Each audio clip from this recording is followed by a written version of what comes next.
Hello. Hello. How are we doing today? Got a bit to do before we can get in the air today, because this is a plane that's a bit complicated. This isn't a little prop plane that I can just turn everything on and say, hey, here we go. I've got to actually do a whole bunch of stuff. But first I've got to try and find where the end of this charger cable is, because my phone needs charging. We're not gonna... Whoa! Okay, don't do that, please.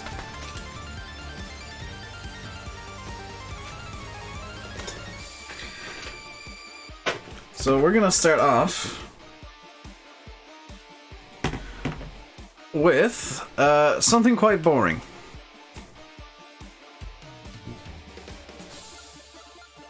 That is not it. The external pre-flight. Because we need to take off all of these things that are dotted around the plane.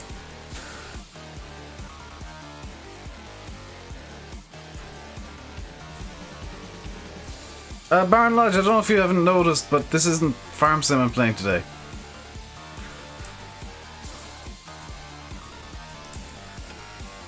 Wait, what? There's a thing I can do there?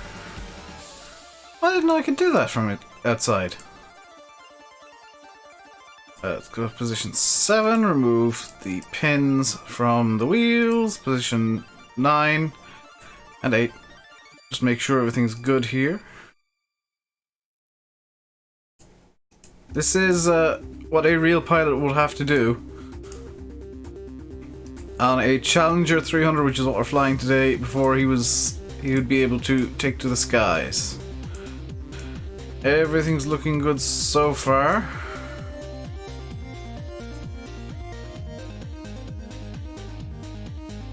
Okay, pre-flight's complete. Let's get a GPU connected real quick. Actually, let's not, because I'm going to have to remember to open that window later. If I connect a GPU. I'm doing good, Brendan. How are you? Let's get the batteries on. And I forgot to fuel this, because I'm going to need this thing fully fueled. Gonna need as much fuel in this as I can take. So luckily, route menu, CO route list. I just need to find the right one. Jeremy, nope. HLLM. This is our route, and we are flight number Golf Alpha. No, there's no X-ray. Where's delete? Whiskey Tango Alpha. And let's hit execute. Is there a chance of faltering pre-flight? I'm not entirely sure. I haven't actually checked. Is there a departure available here? No, so that doesn't matter.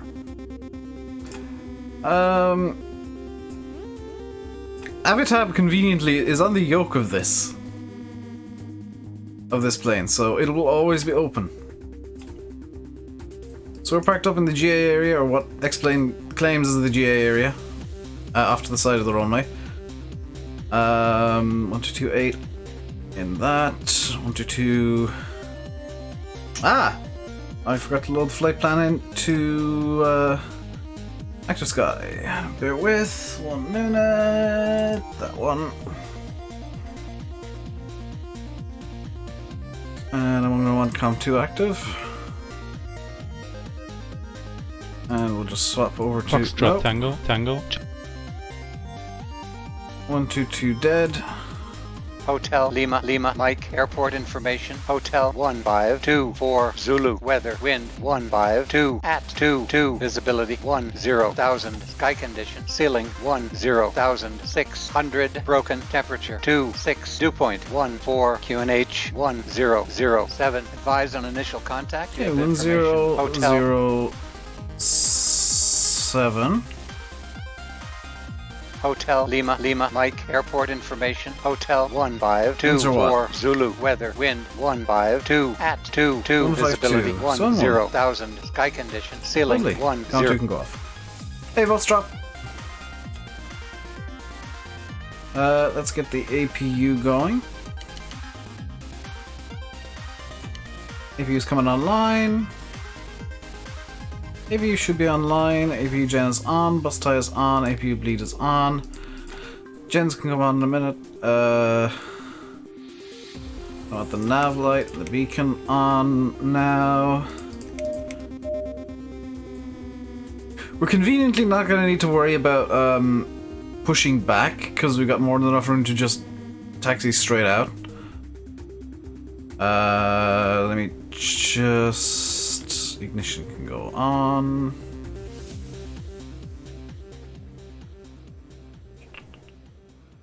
Flaps right low. Yeah, that all looks fine to me. Cross bleed on, and let's get engine 2 starting.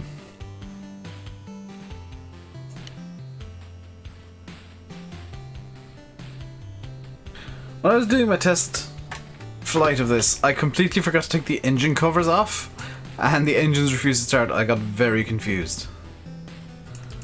Also, steering is on. Lovely. Right gen's on, right bleed can come on. Engine 2 is stabilized.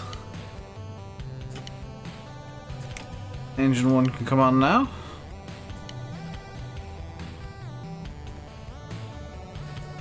We're gonna set our altitude to an initial, because we do have a step climb in this, I believe. 249390. Yeah, initial 39,000 feet. So let's set this up to 39,000. I will remember to pull the gear up, because this is the plane, if you remember yesterday I was making jokes about forgetting to pull the gear. This is the exact one. 39,000 feet. Both engines are now on, ignition can come off. Ground spoilers, manual arm.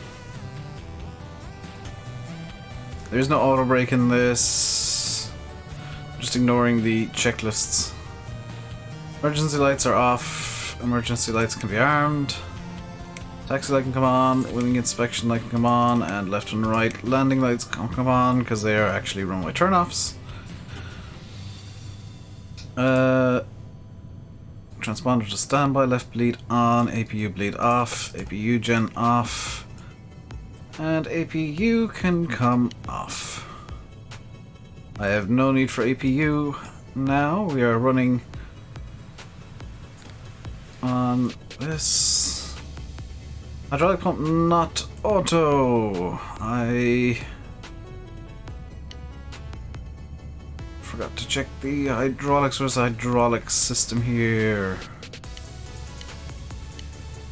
Hydraulic pumps still not auto. Why is this? Because I forgot one. Parking brake is on. That is expected. We do have the parking brake on. So we're going to be taking off runway 11, which means we need initial heading of 103.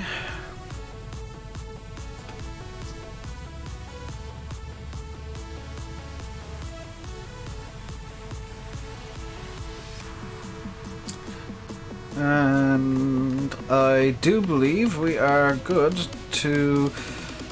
Oh, no we're not, no we're not, we're not, because I want to check... Woo. I want to check the, this is going to be a bit silly.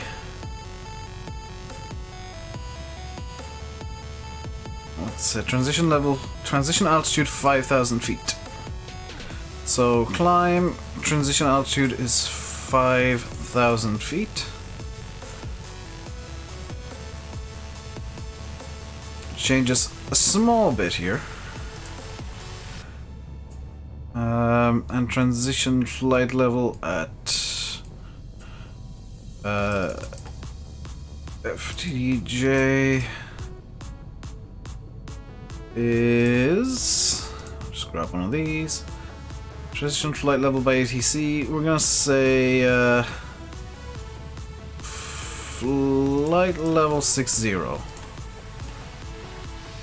Probably 0 060. There we go. And the rest of that is fine. Let's hit progress. And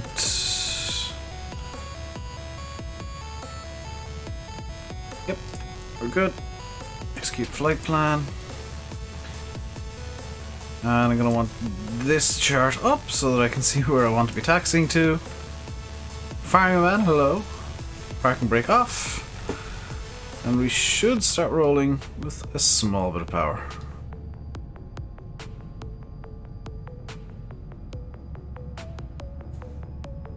There we go, we're rolling. Smoking seatbelts on, landing gears down currently. Yep, that is all good to go.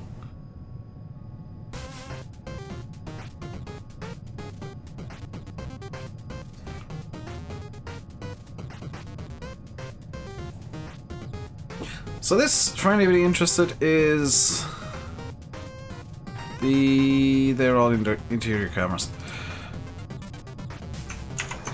This is a Challenger 600. It's a Bombardier jet. Little twin-engine private jet, T-tailed machine. And we're flying from Mitiga Airport in Libya to N'Djamena in Chad. It's going to be about a 3-hour long flight. So we're going to have to find... we're going to have a lot of chatting to do in the air.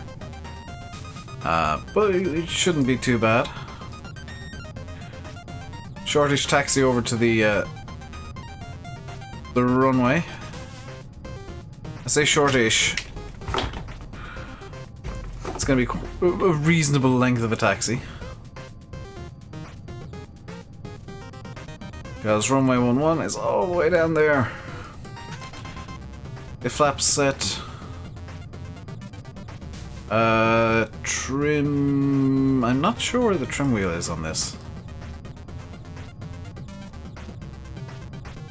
A couple of KC-10s there. Very quiet in these streams. I kind of like them quiet. I don't feel like I'm under any pressure to do well. Really not sure where the trim actually is. Let's trim to 5.5.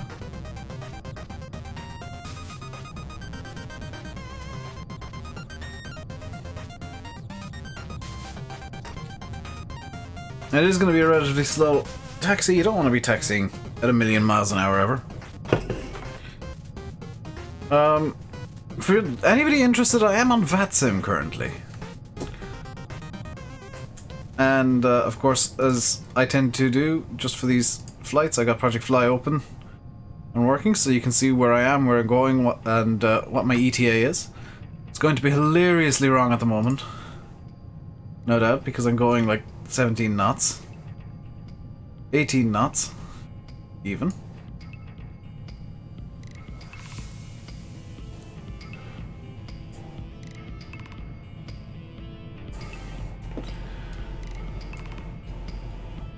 How far down the runway are we currently? I want to go full length just because I'm not entirely sure how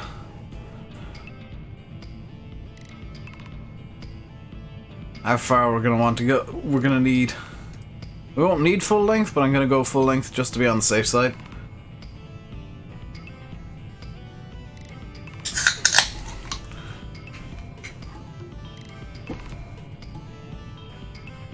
There is a Virgin Atlantic 747 beside what appears to be a BA... I really hope that's like a 777 or a 76. So if that's supposed to be an A320, I'm very confused.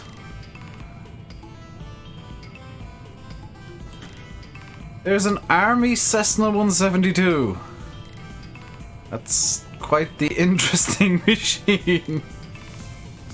As you can see, the Libyan army has only the finest of US Air Force equipment from the 60s and Cessna 172s.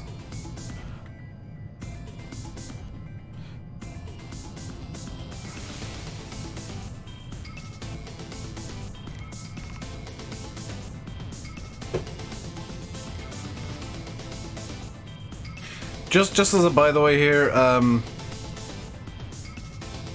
we ain't gonna be going this slowly the entire time, trust me. Once we get onto the runway, I'll be putting her in toga and we will launch. Just want to verify. Cabin lights can go on, interior lights can go on. Not gonna need anti-ice for anything.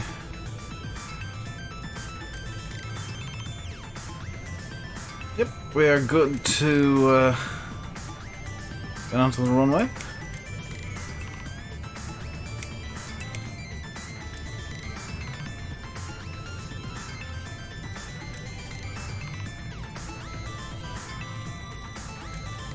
Does this have preset cameras? Oh, it does. It doesn't have 3. Got 4, 5. Okay, these are all completely useless camera angles. We are now at the end of the runway. And it looks as if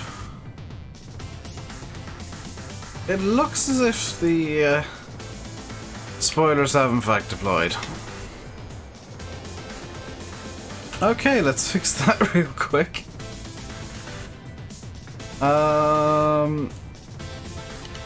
Ground spoilers off, please. There we go.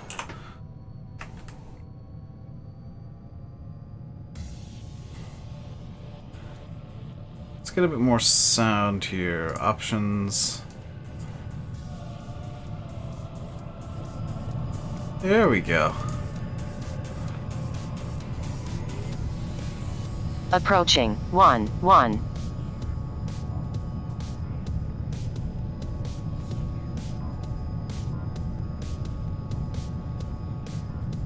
So let's get turning onto the runway.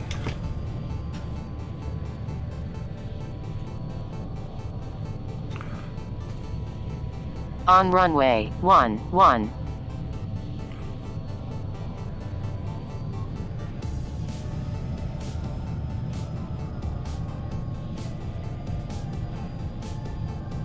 And hello, Traff.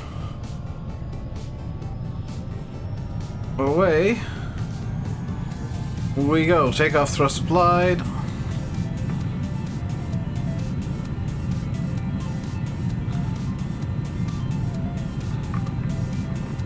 $80 knots.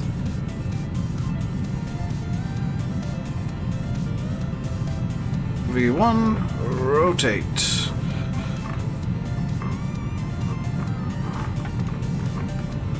Positive rate, gear up.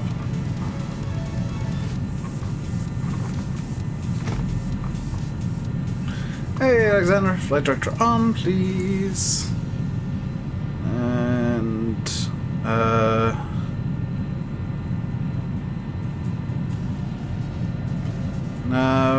nav source.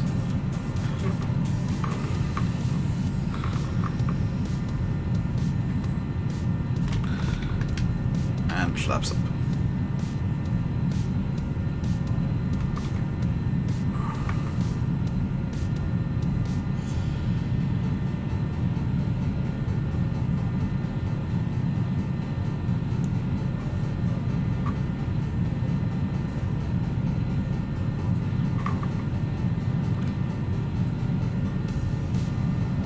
Autopilot engaged.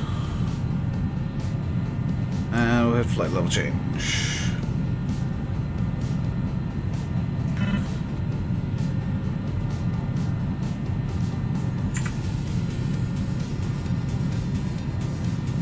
Actually, VNav should be good.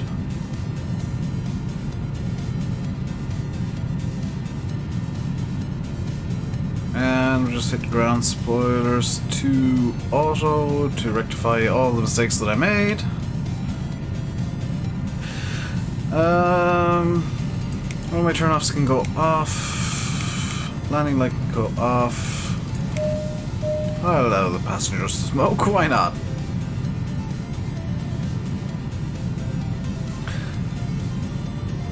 Coming through 5,000, well through 5,000 feet. Altimeter set to standard, please.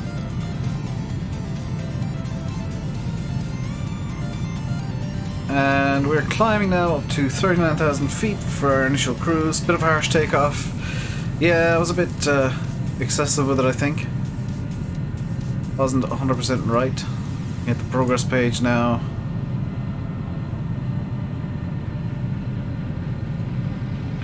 And set the heading to match our direction.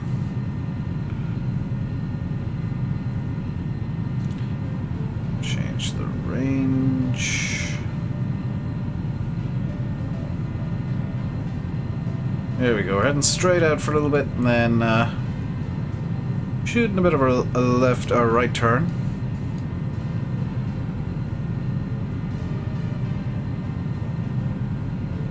Accelerating now to 285 knots. Sorry, 290 knots. You don't have any good planes to fly in, otherwise you would have joined me. I mean, you could have flown like a 747 or 737 or something like that, Trav.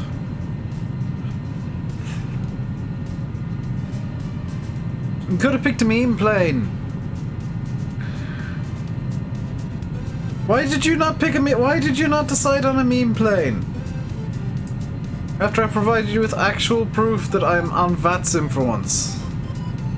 I'm the only plane going into N'Djamena today. Seemingly.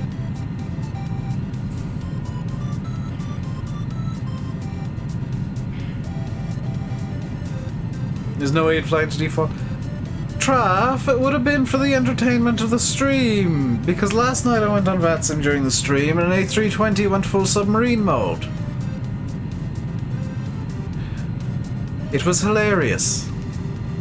Could have flown a Dash 8. Dash 8 doesn't have the range, Farming Man. Dash 8 does not have the range to actually manage this. VATSIM is just a meme. I know! I turned on VATSIM. And I said, oh, there's an A320 coming. I don't see an A320. There's an A320 coming. There's no A320. There's the A320. And as it landed, it just kept going down. Straight through the wind. Not even the tail was visible of an A320. Just kept going. That's at half bank now. Actually, let's go full bank. And set up for traffic. We're gonna need... No, I want TCAS on.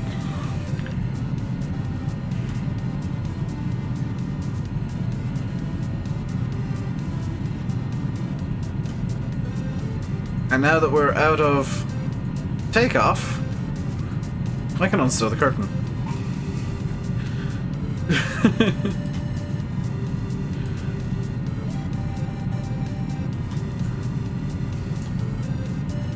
Apparently I'd officially still been clicking the curtain.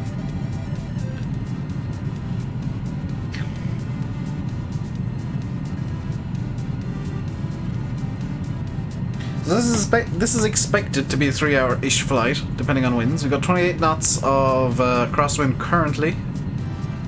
It's looking like we'll be in headwinds for, unfortunately, the majority of this journey. I forgot to activate something.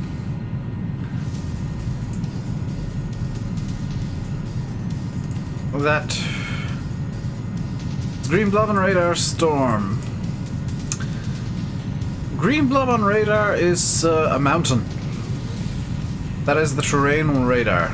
If I swap it over to this, Now we're on weather radar, you can see it's perfectly clear. We can get this down to climb.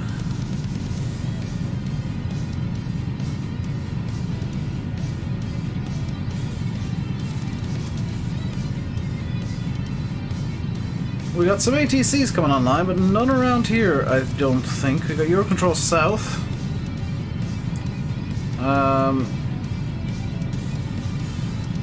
And we have Casablanca online. I don't think, no, it'll be Hotel Lima Lima Lima if Libya had come online, which I somehow doubt. Because currently it's just myself and a Royal Jordanian plane, even in Libya, Libyan airspace. We're the only two brave enough to deal with Libya. On the bright side, we will actually be... I'm not sure why this isn't working. Why is my progress page not working? It should be working, but it's not. I think it's because I'm not in... So 159 nautical miles, I need to be at flight level 410. 139 will be at 390 for a little bit, and then we'll step climb up to 410. So we do have a couple of step climbs, step descents going on. And we are now above the clouds at 24,500 feet, 25,000 feet. Eurocontrol South has come back online.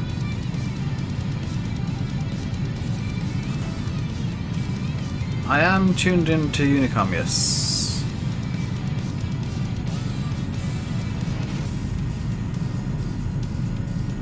I'm not anticipating seeing another plane today. Just because African airspace tends to be pretty unused. Outside of world flight, when that's going on, African airspace is hilarious. When they're going around Africa, then it does become truly a meme. Hopefully, Traff, I think you'll agree with me here.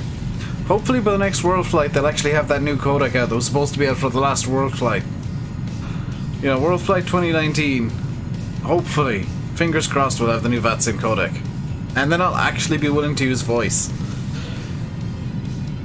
Because currently VATSIM voice codec is... You might hear somebody, you might not. But either way, it sounds like they're farting into a trumpet and trying to speak through that. It really sounds like people are trying to speak entirely through the medium of trumpet farts. Can't wait for World Flight. I'm looking forward to it. Having watched a decent bit of World Flight 2018, I might even get the Challenger out and do a leg with them.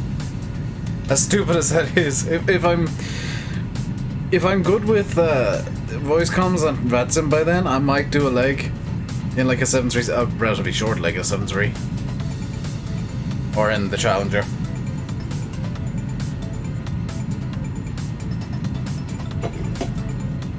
Because this thing has decent range.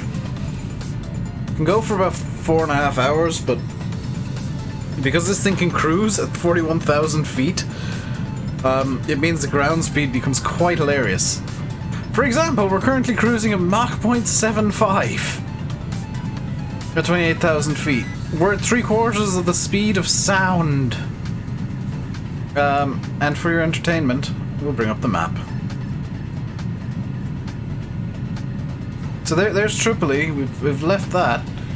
We're already here. And we are heading down to here. So we do have quite a lot of land left to cross. We've got to cross the entirety of Libya and most of Chad to get to N'Djamena.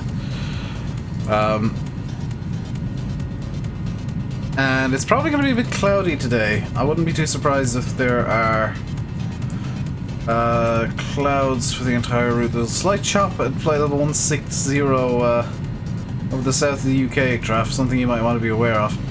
Oh, actually no, we'll have clear skies from just after Caven. Well, just before Sierra Echo Bravo. I've clear skies for a decent portion of this journey. It's just that it's a bit cloudy, bit of broken clouds up here currently.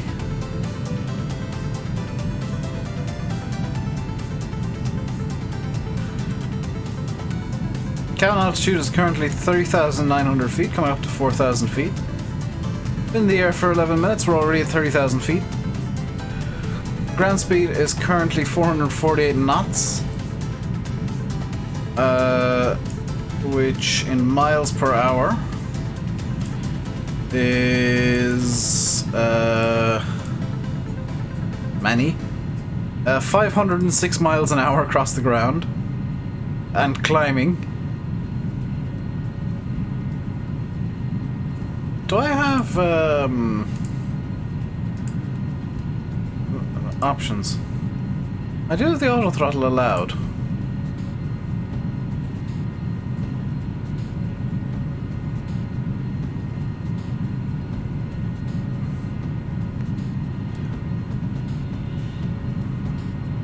Any GA that can go above Mach 1? Not currently.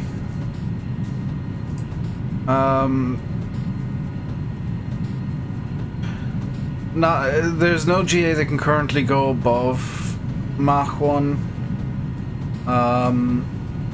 Most jets currently can cruise throughout Mach 0.84, somewhere between 0.82 and 0.84. There's nothing that can break the sound barrier currently. There are some in development. There's some like experimental private jet ideas going on that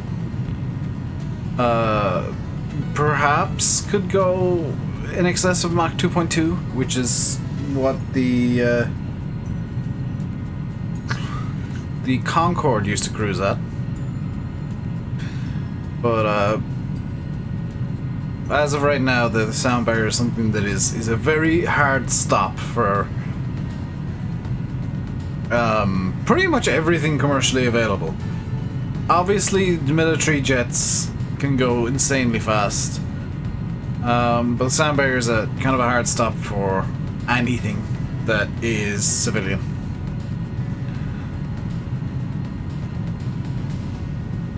I'm just keeping an eye on all the instruments here. You can kind of see the basics of, if you remember the TB-20 I was flying yesterday, you can see the basics of the instruments here as well. You know, here's the altimeter. No, this is your speedometer. Here's the altimeter, vertical speed indicator. This is basically the the entire GPS nav stack that we had yesterday. This is it. Here's the radios, engine information, more engine information, fuel, an idea of how the engines are trimmed. Or not the engines, the plane itself is trimmed. Cabin altitude and rate because we're pressurized. DME's here. Another copy of this same output there. Overspeed. Overspeed. Overspeed. You what? Overspeed. Overspeed. Overspeed. Overspeed. Oh, for the love of Overspeed. goodness. Overspeed. Overspeed. Overspeed. Overspeed. Okay, flight Overspeed. level change. Overspeed. Disable VNav. Overspeed. Overspeed. Let's go to Mach Overspeed. 0.81. Overspeed. Overspeed. Overspeed. Overspeed. Overspeed. Overspeed. Overspeed. Yes, thank you. Shut up. Overspeed. Yes, thank you. Shut up. Thank you. Overspeed. Shut up. Overspeed. Please stop. Overspeed. Please stop. Overspeed. Please stop. Overspeed. Please stop. Overspeed. Shush. Overspeed. Shush. Overspeed. Shush. Overspeed. Overspeed. Overspeed. Overspeed. Overspeed. Overspeed. Overspeed. Overspeed. Overspeed. Overspeed. Overspeed. Overspeed.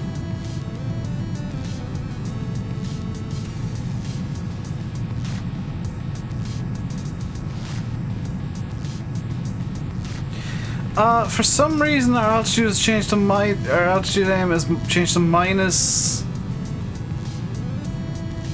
2,000 feet for some reason. So I gotta reset this to 39,000. Not 52,000. No, that is significantly too high. 39,000. There we go. Yes, flight level change, and we can increase throttle again, and hopefully.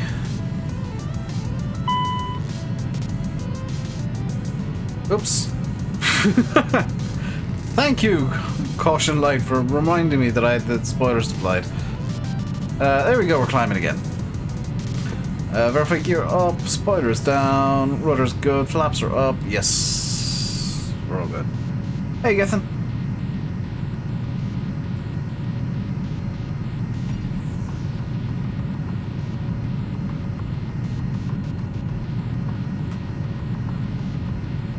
Here's on it. To take off, or to climb.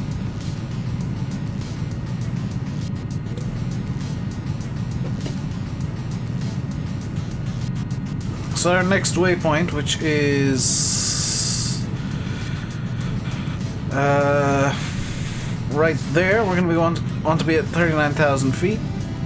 The one after that will be at also 39, and then after that we'll want to climb up to 41,000 feet, higher than most commercial jets fly. In fact, I think it's roughly the flight ceiling of a Boeing 747. See, this is a good sun visor. That's a chunky boy.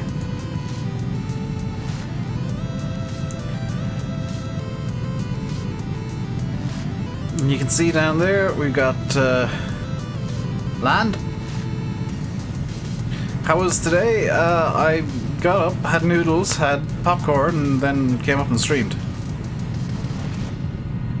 We can go Mach 0.82. That's below the overspeed bar.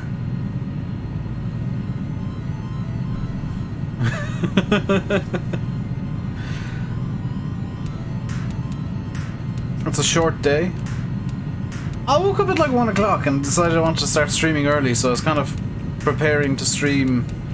To be fair, I also watched 2 episodes of Forged in Fire, which kind of ruins any plans you could have for a day when you start watching Forged in Fire, because like as soon as you start watching that, you're just like, oh well, I'm now dedicated to watching these people make knives and see which knife is the knifiest knife of the knives.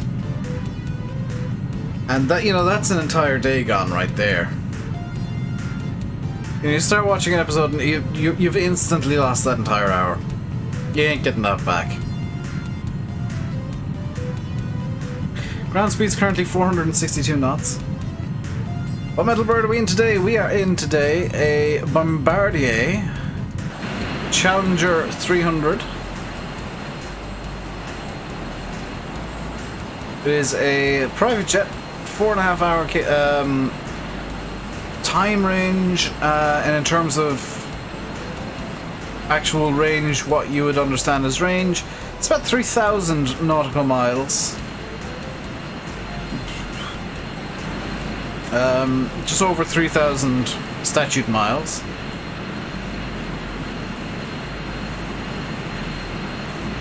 Currently cruising along at 31,000, however many thousand feet, 37,500 feet.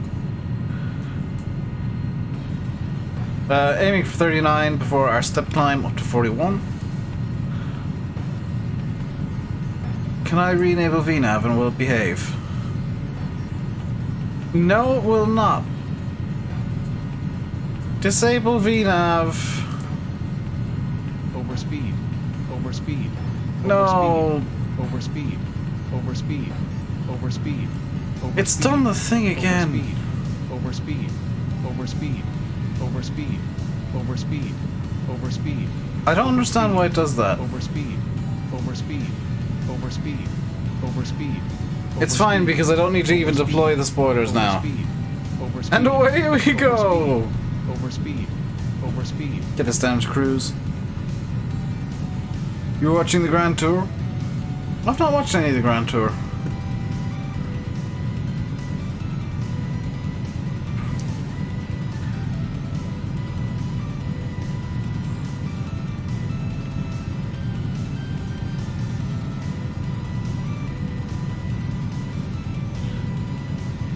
Approaching 39,000 feet.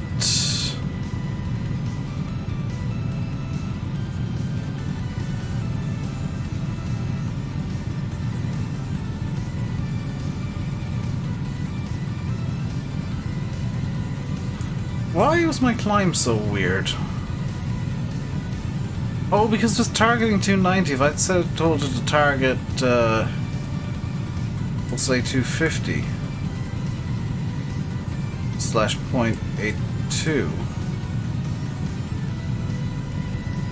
slash 0.82. So now if I go into VNav, it's gonna behave. Don't know why it's not choosing a Mach. Cruise. Cruising altitude is 390.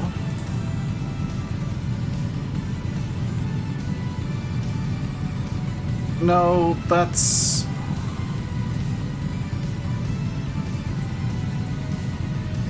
$250. Overspeed. Overspeed. Overspeed. Overspeed. Yes, thank you. Thank you, FMC, for doing that nonsense.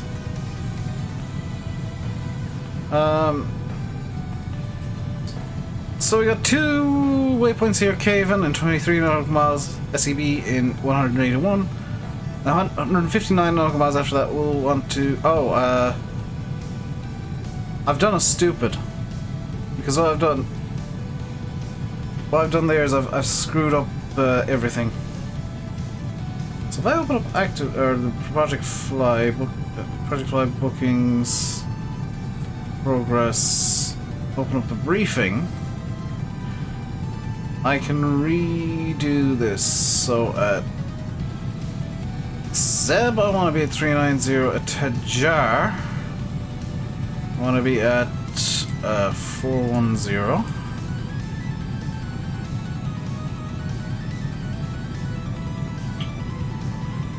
41 blah slash 41. There we go. At Tumo I want to be at 41,000 as well. At Amdir why is there ETOPS? Why is there ETOPS over in Jamena bringing me down to 23,000? Fine.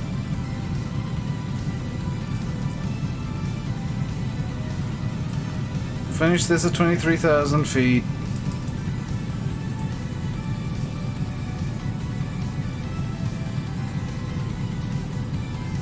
And we'll execute those changes. We got progress. Hey, it's working now.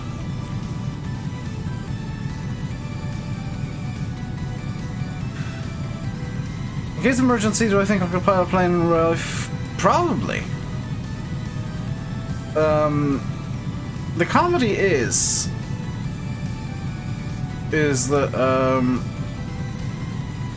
planes are surprisingly easy.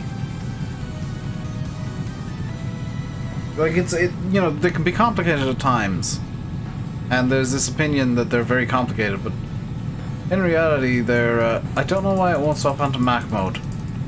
So we're just gonna stick with... We're so high that it should actually be on Mach mode, but it's not wanting to go there. Why is there ETOPS in Africa? Traf? Could you explain why there's ETOPS in Chad? Which is decidedly not an ocean.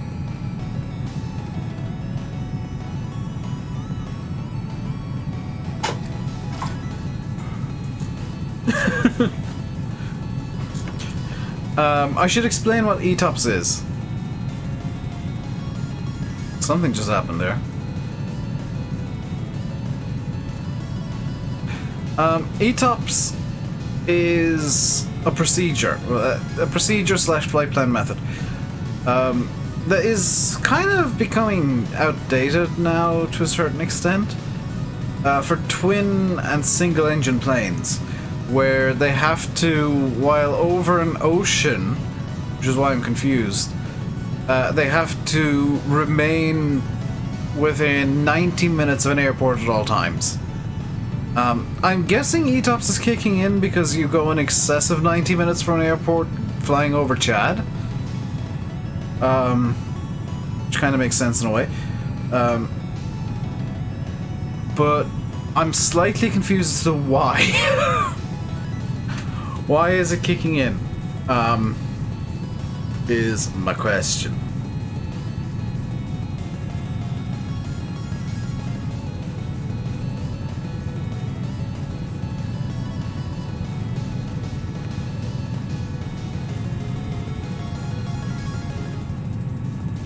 So you can see we are cruising along at a decent clip.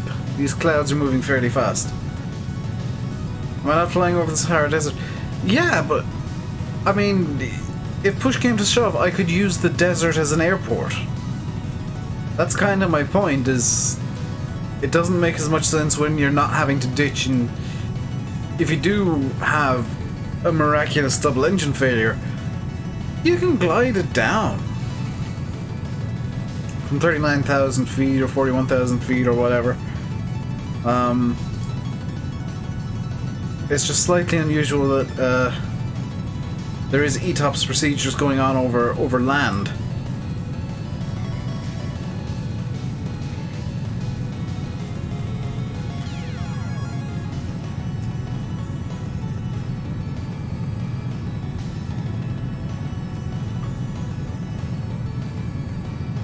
Let's see what planes are flying over Ireland in VATSIM right now. Version 6, Boeing 777, flying from Miami to Heathrow, is about 50-60 miles from Cork.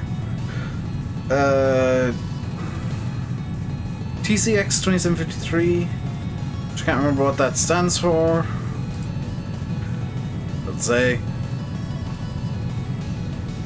it's flying over Galway at the moment, and Ryanair 77 Victor Mike is just arriving into Dublin from Mallorca. KLM 166 has just flown over Northern Ireland and Donegal in a 777 from Schiphol to Atlanta Hartsfield International, and somebody's flying Rescue 115 at 1,000 feet out in the Atlantic. Good. There's a TVM 900 flying from Shoreham to Belfast at the moment, 10,000 feet. And who's flying in or out of Aldergrove?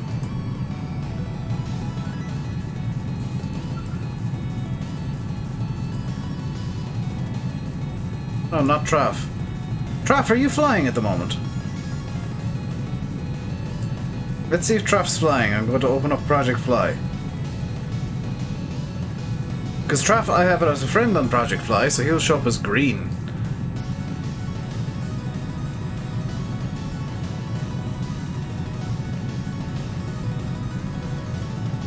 Let's see if a wild Traff appears.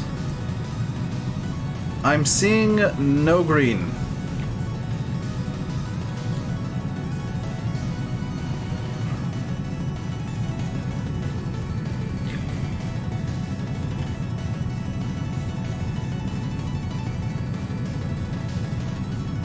So saying our top of descent will be at 1829 Zulu, 7:30 Irish time. And 10 minutes later we'll hit the airport. We're actually going to alter that slightly. Just 1,000 miles out, 1,000 nautical miles out from the airport. But at least this time, much to Hayden's delight, no doubt, I have remembered to actually bother retracting the gear. Because during the test leg I did, which was this exact flight, or not this exact flight, I flew from AAA International, which I don't have any scenery for. I kind of, sort of, may have forgotten to raise the gear. And flew a surprising amount of time at 32,000 feet with the gear down. And I was wondering, hey, why is this plane not responding the way that it should? Why is it not behaving? Oh, the gear is down.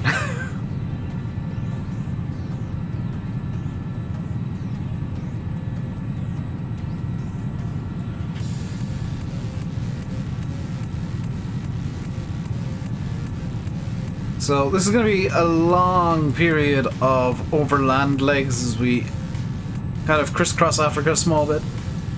The next sea crossing, if I open up the map, next time we cross any major body of water, I'm not going to say, you know, any body of water full stop, because there's going to be a few rivers and stuff that we'll be crossing over. I believe, yeah, we'll have to cross over the river Niger, surely. Next time we cross some water will be somewhere in Nigeria. That's not Nigeria. That is Nigeria. We'll be crossing a river in Nigeria. But yes, we are flying over the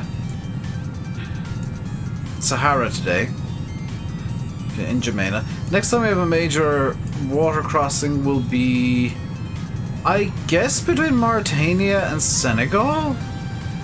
Like the... As the crow flies route is just over the Atlantic, but really it's going to be between Senegal and Cape Verde. Between Dakar and the Cape Verde Islands, where it's going to be just all water. And the same between Cape Verde and the Gambia, again all water.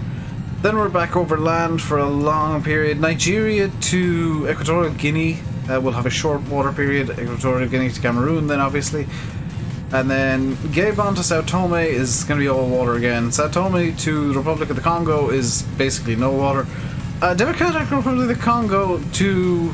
Or sorry, Congo to... Congo Brazzaville to Congo Kinshasa is technically going to be a mainly water crossing. However, that water is a river. So I'm not sure if that counts. I'm not sure if that counts as anything in particular.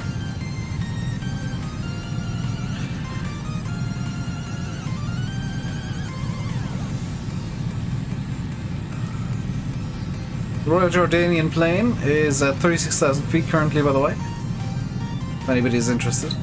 I'm still the only plane with a flight plan into N'Djamena, which I did go check out real quick, and it is a very nice airport. Checked out very quickly before I started the stream. We've got tons of fuel left, literally. I've just realised I can... In options, I think? No. Can I do this? Instruments. Instruments? Oh.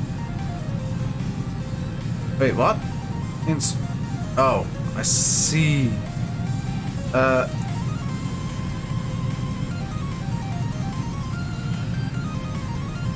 What's FDCT? Okay.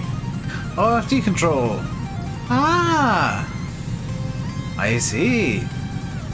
Ever see GD flying near such as to get away as far as possible?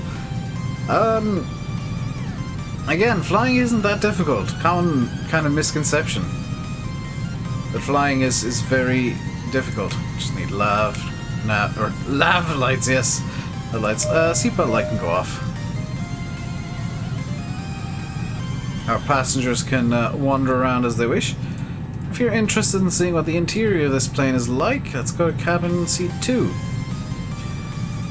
So this is very definitely a private jet. We've got 8 seats. In a 2 forwards, 2 backwards, 2 forwards, 2 backwards configuration. Let's look out the window, and that is a quite amazing view. Let's get the tray table out. These lovely people here. No, that's still not the control that I wanted. Have I broken the tray table? There we go. Tray table's out, and there you go. Let's get the tray table here out. There's one tray table that does break, and it's kind of comical what it does. I think it's the cabin 1 seat tray table? Yes. So this one comes out and does the flippy. This one, I'm not sure what's gone wrong here, but it comes in from the side. And you can see with all the others, the warnings are kind of, you know, written there, table to be stowed for taxi takeoff and landing. And for some reason... Oh! Oh, it's because this is the emergency exit row! Is the emergent... Ah, that makes a lot more sense then. So this one comes in out of the side because it's stowed over there somewhere, I guess? That makes a lot more sense. And we can even have a look at the lavatory, which is a very odd... Can we actually move this camera? There's the oh god, that is actually the toilet. There is, like, I'm stuck in a wall. That's the wrong button. That is actually the toilet, and it's got a seat belt as well, so it doubles as a jump seat. Do I use a keyboard or do I have flight sim control? I got a flight sim controller joystick.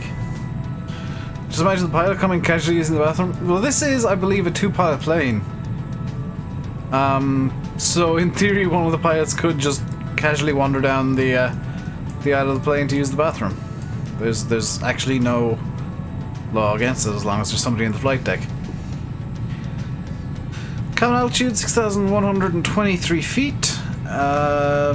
It's 87 nautical miles away from Seb, which, if I open up my flight briefing, I can tell you is the Sebha waypoint. See you, GD. It's gonna be a pretty I don't want to say boring, pretty standard flight. Kind of uneventful. You can actually see where the land stopped loading over there, and it's just showing water beyond. That's a bit comical. This is going to be a very uneventful flight, hopefully. I did a flight into this exact airport already, and it was, apart from the gear issue, completely uneventful, so I'm hoping we get something similar today. I can close that. That needs to stay open. That can close, and that can close. So in terms of the airport that we're flying into, it technically has two runways, but as you can see, one's an emergency runway. Runway is 0523, and we do have military airplane to contend with, which we're going to conveniently ignore. We're going to use the civil apron only, which doesn't really have a GA area, but we're going to use one of the parking stands there. The runway does have high intensity runway lighting. I don't know what ALS is, and it's got poppies, which is nice, so very little to concern ourselves with. And down there is in fact the Sahara Desert, complete with weird box shadow. Hey, local cheats. Let's get our map open again. There's Sabha, so that's our next waypoint. As we, yeah, we're just gonna be cruising for a little while now, honestly. Like, Tajar is going to be hit at 11 minutes past 6. We're at 5:41, so we're half an hour away from there. We're over 2 hours away from top of descent, even. Or just under 2 hours away from top of descent. If I change the mode to UTC, you can see we're at 1642 UTC, which is Zulu. And these times are on Zulu as well, so top of descent is at 1829 Zulu currently. You play this game but it's too confusing for you. It's actually local cheats. Without sounding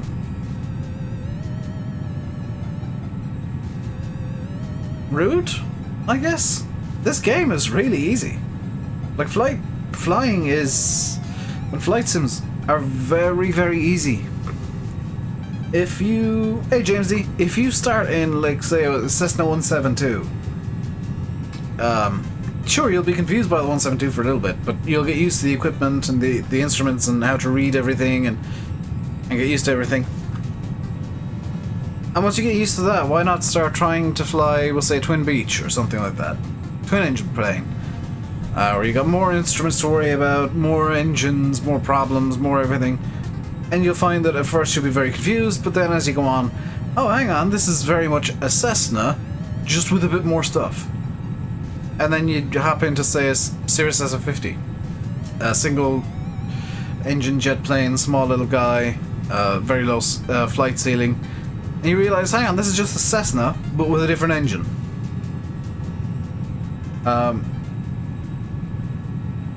And then you hop into something like this, a Challenger 300. You see all of these buttons and you're terrified, and then you realize, hang on a second. This is a GPS controller. This is a GPS controller. These just control things, and they basically stay in one place the whole time. This is fuel management. This stuff is very rarely used. Here's your lighting controls. Here's your electrics, which once you get them set up, you're sorted. Flight spoilers, that's just air brakes. Flaps, yeah, they're on every plane. This is, I never use this, but it is useful. Emergency brake systems test, and that is literally, if I just spin it here and push, it tests stuff. It should test stuff. It's not testing stuff. It should test stuff. APU is the same as a ground power unit, it's just built in. Engine controllers right here. Oxygen, which is never used. That's an emergency landing gear. I don't know why you'd ever need pitch disconnect, but there's a pitch disconnect. A lot of it's very similar to... Is there an C-130? There is a C-130 that you can download. There's like 2 or 3 different C-130s, so you can fly with those if you really want to. Then you have into an A380. Even Airbuses are pretty easy. Actually, Airbuses are... This is going to be a bit controversial. Airbuses are easier to set up than Boeings. Because in an Airbus, once you get the battery on, it'll basically light up what you need to press. Airbus has a lights off system where if something's not correct, the light will be on, and you just push it to get the light off, and you're set up then. Boeing has a light on system where you push it and the light comes on, and you need to look at what lights are on an Airbus, you need to look at what lights are off on a Boeing. This is a bit of a lights off system, which is really nice from Bombardier. Much more similar to an Airbus than it is a Boeing, even though default X-Plane FMC here is based on Boeing. It's based on a 737. But it's, again, very easy to figure out, you know, your direct to a waypoint. FPLN, that's your active flight plan. Legs, where are you going and when, and how high and how fast. Dep R, that's departures and arrivals. Climb just sets climb parameters. Cruise parameters. Descent parameters. PRG is progress. Shows where you are, where your major waypoints are going to be. And if I hit next on progress, it tells me I have wind. So we got a crosswind from the right, 66 knots. Tailwind of 3 knots. Wind is currently 262 at 67.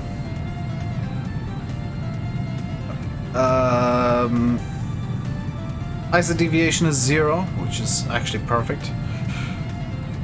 Cross-track error is 0, so we're not actually off track at all. Clear speed is 461 knots, which is appearing over here as well, for ground speed of 460 knots. And in terms of miles an hour, 460 times multiplier, going at about 520 miles an hour along the ground. at 39,000 feet, and we're actually about to... Hopefully... I've not done a step climb in this before. Hopefully in the next 1650, next 3 or 4 minutes, we will actually be climbing again. Up even higher, and then later on in the flight, after what, 915 miles from now, or nautical miles from now, it is Amdir I'm worried about. Yes, yes. Amdir isn't actually appearing here, so minimum 178 nautical miles from now. We're gonna be going down to 23,000 feet, and we'll be cruising in from there. Just because for some reason this has E-tops. I'm really not sure why. Is there, actually out of curiosity, is there an airport in Sabah? Is that why there's a... I'm slightly confused as to why there's a VOR in Sabah, of all places. There is an airport, would you look at that? That would explain why there's a VOR here. That's actually the airport VOR. And then as you come down over Chad over here, there's N'Djamena, but you might notice there's very little actually north of it, which is presumably why we're getting E-topsed. And oh no, I've got rid of the tablet. Okay, do not press that button on the tablet. That has destroyed the tablet.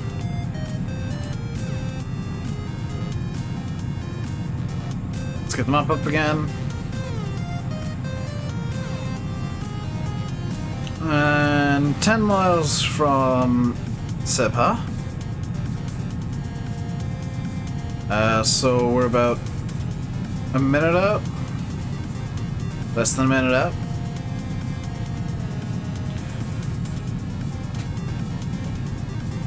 This is a nice uneventful flight, barring the 71 knot crosswinds. I mean, just ignore the 71 knot crosswinds.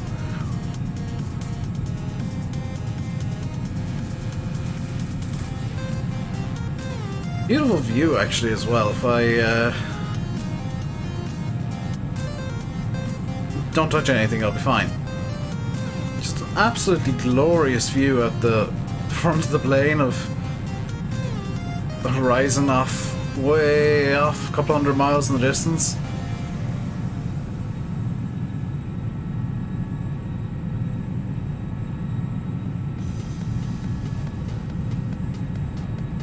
And we are about to begin our, hopefully about to begin our step climb. 1 nautical mile, literally seconds away. Here's where I find out if the VNAV works. So we're turning, and if I throw a bit more throttle in, we're not climbing. Why are we not climbing? Why are we doing S-turns? Okay, half bank, please.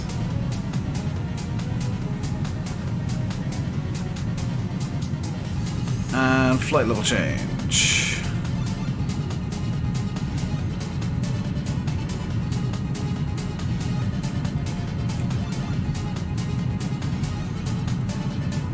So up we go once again. To our planned altitude of 41,000 feet.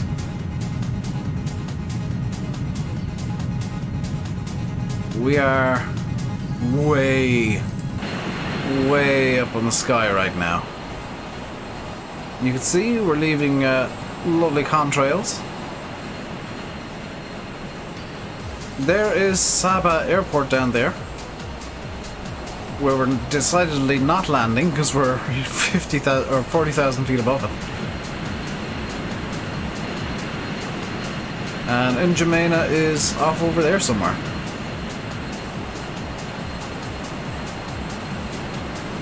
But in the meantime, I'm going to get a lovely screenshot of me jet. There we go. Just leave it on this view for a little bit. It's pretty.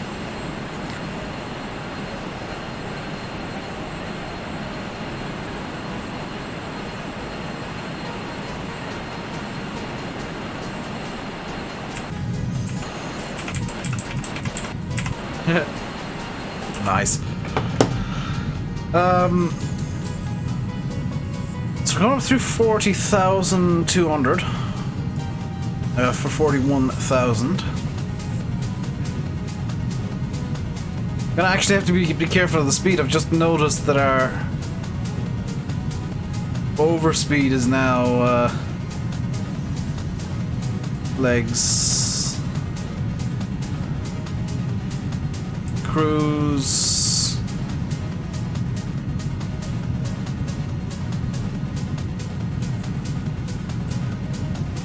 can I just Overspeed. Overspeed. Overspeed. Overspeed. Overspeed. Overspeed. Overspeed. Overspeed. reduce the speed to 245? Overspeed. Overspeed. 235? Overspeed. Overspeed. Overspeed. Overspeed. And change the climb to 235 as well? Overspeed. Overspeed. Overspeed. Overspeed. Overspeed. Overspeed. Overspeed. Overspeed. Hey, Land Lizard. There's a radio in the game, yes. I'm technically using it at the moment. Technically. Com1 is been swapped. Hang on. I'm not actually on the right frequency. There we go. I'm technically using it at the moment. I'm on VATSIM, so Com1 is actually Unicom. So if somebody somewhere is doing something, I should be able to hear about it. Unfortunately, there's not a whole lot going on around me at the moment.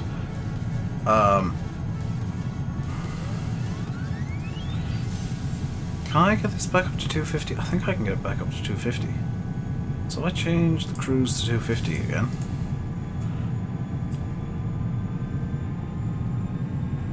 Yeah, that's decidedly below the overspeed marker.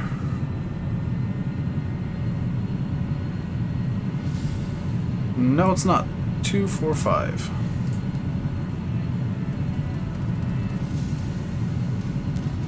Gotta be careful of where I am with regards to the overspeed marker, because I don't want to stress the airframe.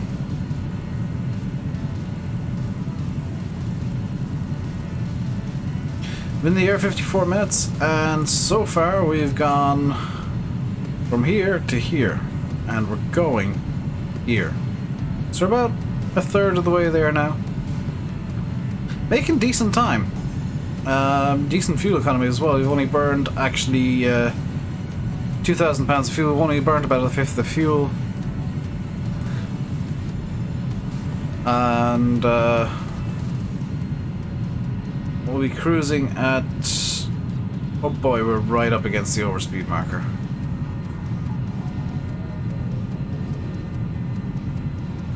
Overspeed. Overspeed. Overspeed. Overspeed. Overspeed. Overspeed. Overspeed. Overspeed. Overspeed. Overspeed. Overspeed. I'm just going to Overspeed. ignore this overspeed warning, because I think it's only overspeed because yeah, only overspeed because the engines weren't throttling back fast enough.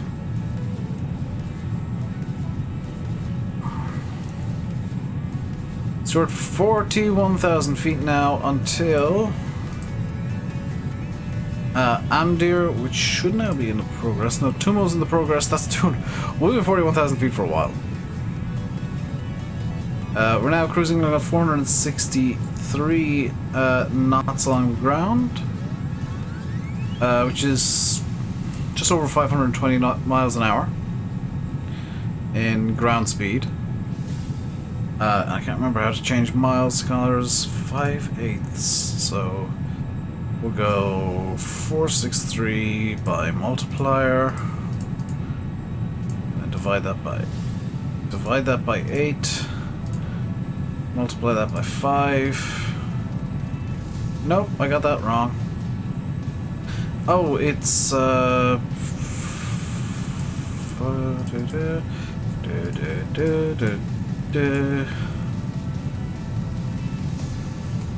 yes.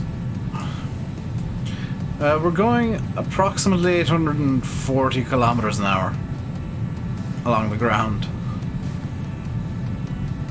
And I need to change my heading.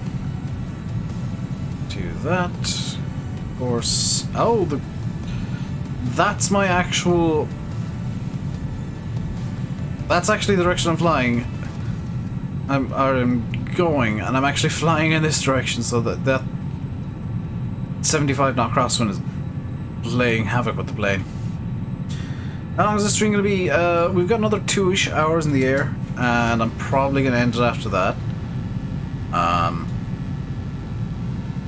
not anticipating doing another flight today. Just need to fix the actual map of the route, which is as much for my own reference as anybody else's. Did I put the right green on that? I did. I'm gonna mark that as done and us as in N'Djamena already, because that'll be our net status at the end of the stream. How's the map looking so far? The green is visible. There's a noticeable amount more red. Traff, hello. Traff, I have a question for you. I have an actual serious question for you. How do I put this nicely? Why the hell am I E-topsing over the desert? Like, Simbrief has me E-topsing. Let me send you the brief, which hopefully will work. Check Discord real quick. I've sent you the briefing for the flight. It's got me flying E-tops.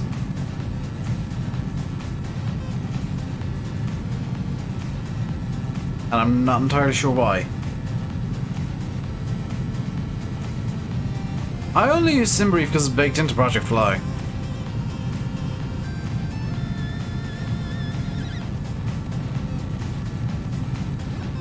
I use Simbrief because it's baked into Project Fly, it works fine.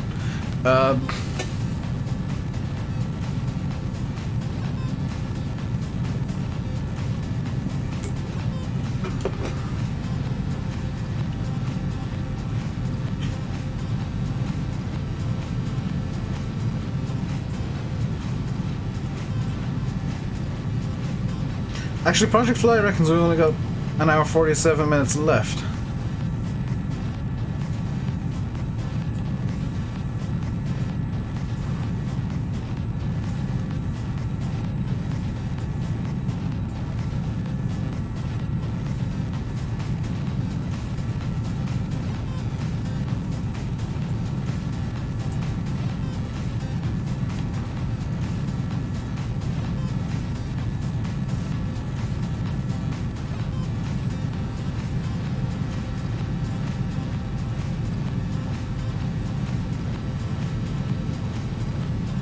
Oh my god, somebody's doing an insanity flight in a 172 and Iveo, yes.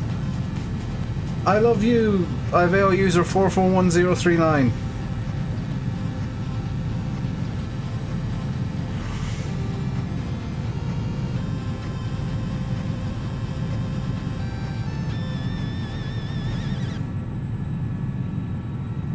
Anyway, yeah, Traff, care to explain what insanity is after descending upon Simbrief that it's decided that's a good idea, that I should E-tops over, you know, Central Africa.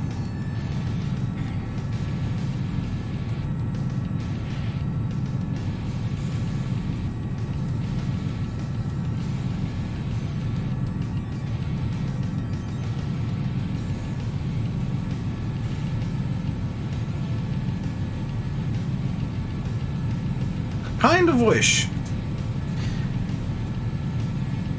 I kind of wish, and this is something that the Avitab devs would be awesome to do. There was some sort of VATSIM plugin for Avitab, so you could like see your actual flight as it goes on, or I guess Project Fly. You're not sure. Yanis reckons it's because of the Sahara, which does make sense, but Simbrief's being weird. I'm really not sure why it's done that. I think it's because there's just no airports in the Sahara Desert, which kind of makes sense, but at the same time, if I were to have a double engine failure over the Sahara, there's a significant amount of empty land here.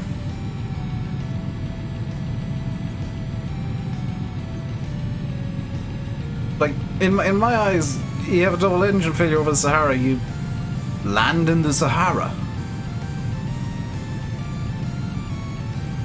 And then you use like a sat phone or something to call for help.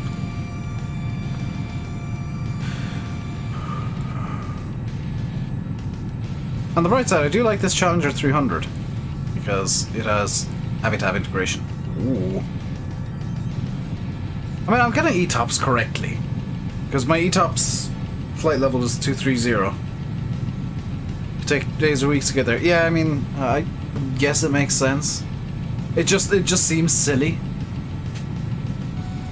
Especially seeing as, if you look at the map, I'm already out over the Sahara and I'm at 41,000 feet. I'm guessing though it's because there is an airport back there that I passed not too long ago.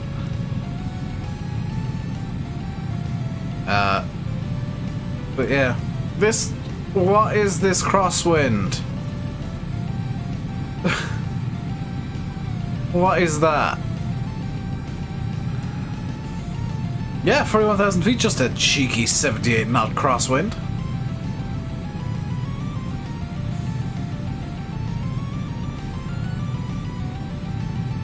I never get like redonkulous tailwinds that knock me up to ground speed of like 700 knots. I always end up with these ridiculous just crosswinds that are just memes. This is just memes. 50 nautical miles away from Tajar, coming up on 2 more, 192 nautical miles. 784 nautical miles, yes, nautical miles to our destination. And I'm going to be using thrust reversers. Discord. See you, local cheats. What have you said on Discord?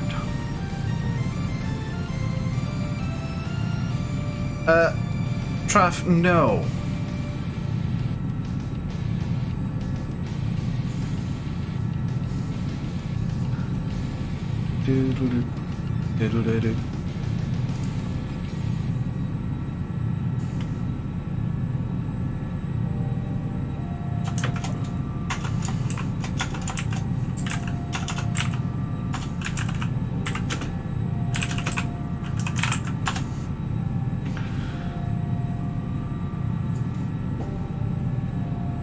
No, Traf.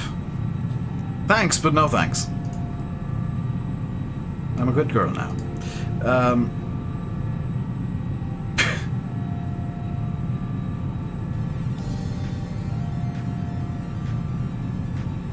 Hopefully an I will show up because I just memed him and sent him a message on Discord saying join the stream.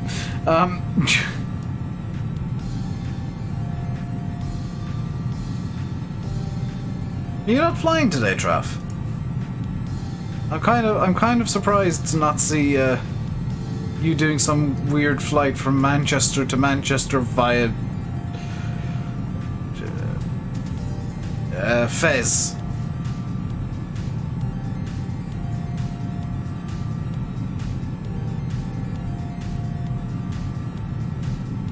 Which I totally didn't just make up because I saw Fez on the map.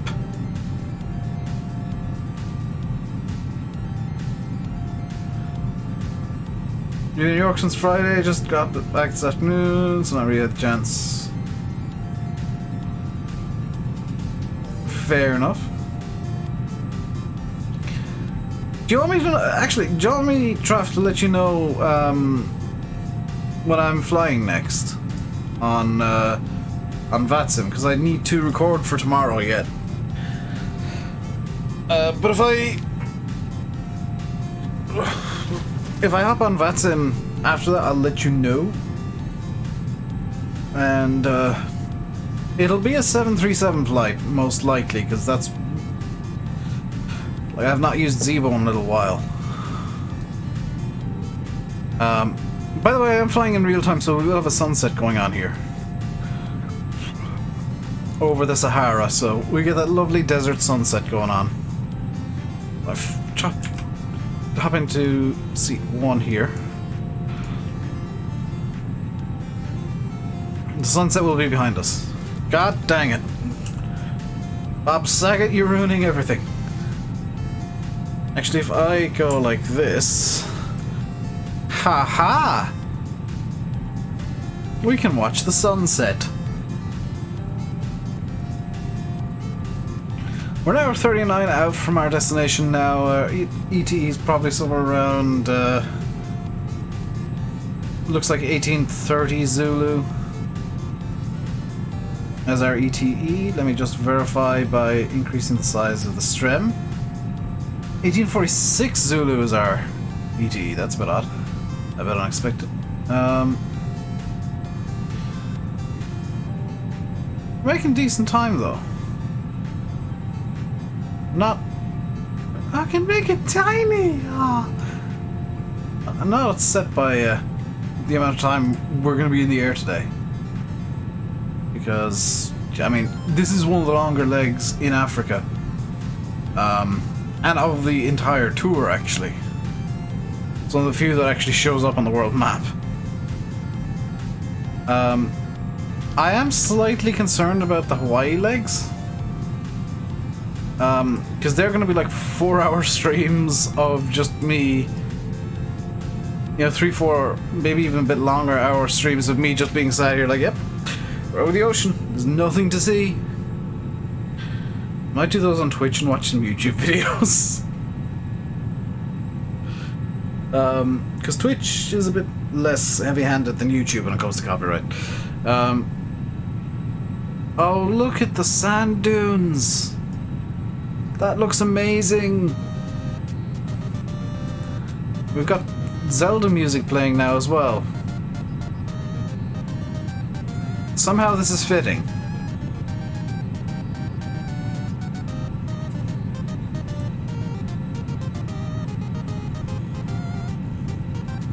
Oh, it's really cool that it does actually make a difference to the light.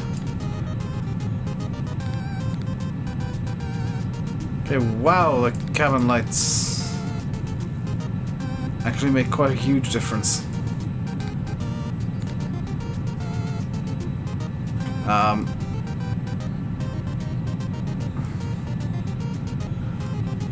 let's stop this.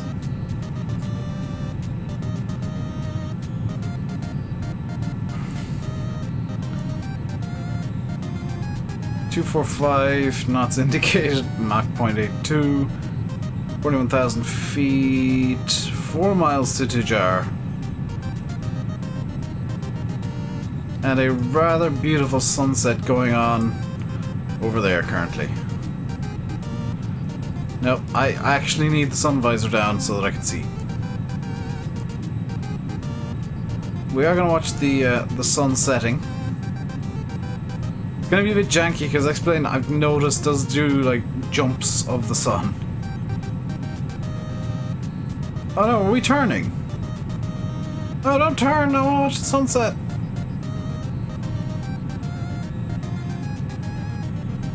At 41,000 feet. Amdir, I believe, is where I want to be down at 23,000. Yes. So let's get 230 into this.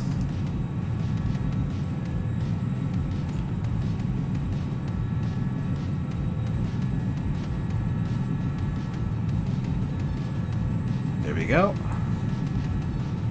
Bit of in-flight management going on.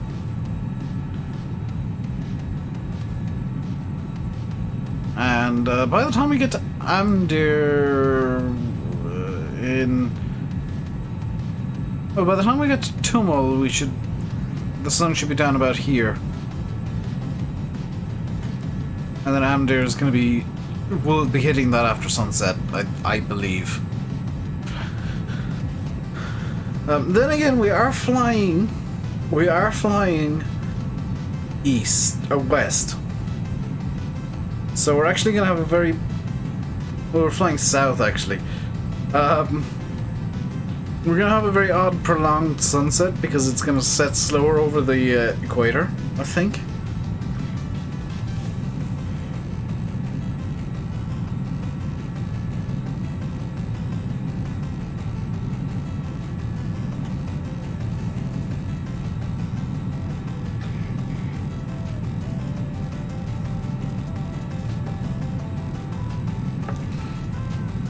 But I would argue we're making good time despite a 79, oh bloody heck, an 80 knot crosswind. Thank you, Active Sky, for being spicy memes. Why must Project Fly always generate like 90 knot winds at altitude?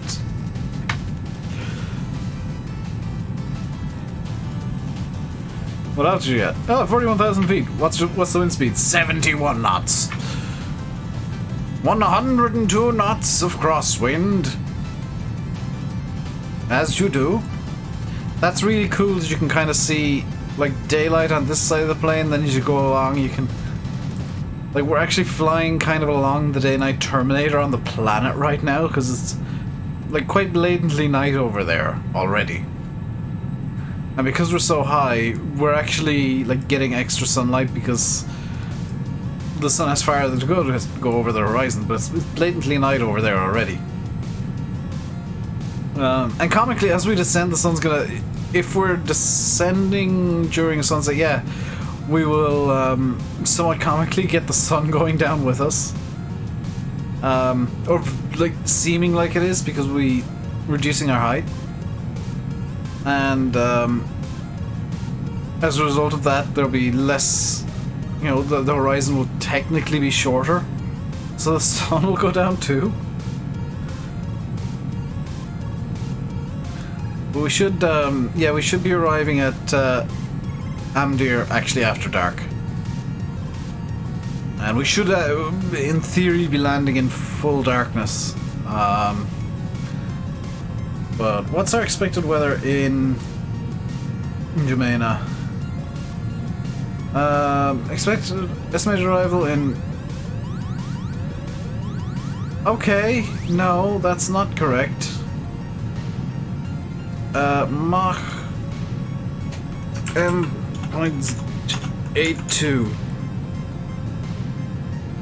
and refresh. 0.82. No, that's still not right. 0.82.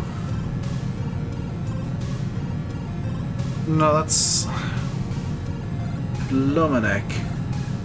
245. Oh, true airspeed is 472. So I get a better idea of when Project Flies are actually expecting us to be landing. Estimated arrival 1 hour 50. Yeah, that's better. Expected winds 25633. Expected temperature minus... Oh, that's a depot.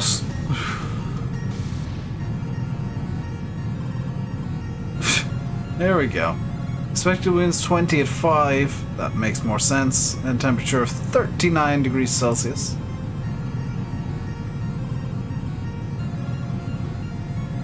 As we're coming into some clouds. Suddenly at 41,000 feet. The sun is visibly going down now. We're 100 miles from Tumo, which is where we're going to be starting a descent. And it's going to be a step descent because we'll be at 23,000 feet for quite a while. Unfortunately, going down to 23,000 feet is going to result in us flying slower. Because there's going to be a bit more air resistance. But just look at that sun. Look at it. Look at the true glory of its... I've lost the sun. The true glory of its being. Look into the power of the sun. Look at it. I think I'm not in the sun anymore. I know I was.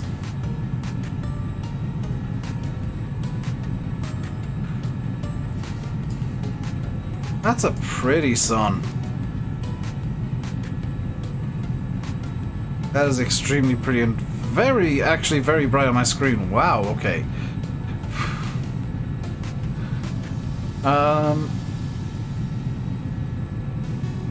Just want to check everything real quick. Fuel use £3,000. We're good for fuel. Could probably get their own fuel tank if needs be. Fuel tanks are level.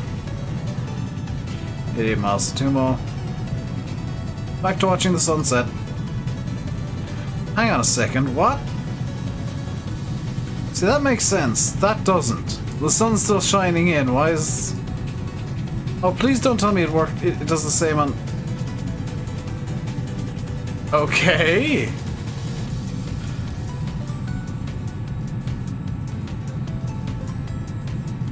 Look at the sun.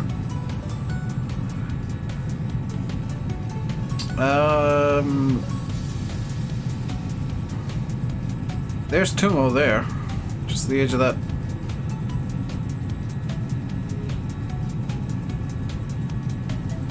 Thing.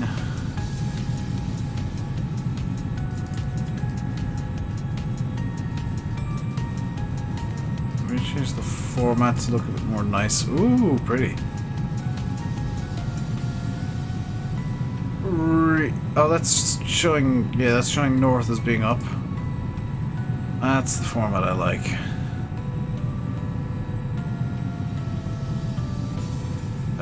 I will need to view 160 nautical miles. Weather is active. Good.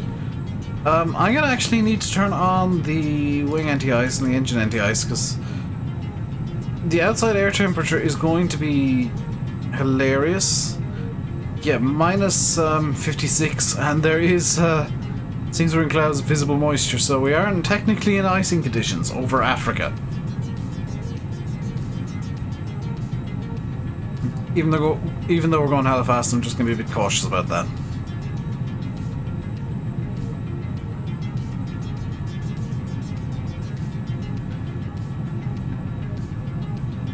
This game, I think explains prettiest at night, honestly.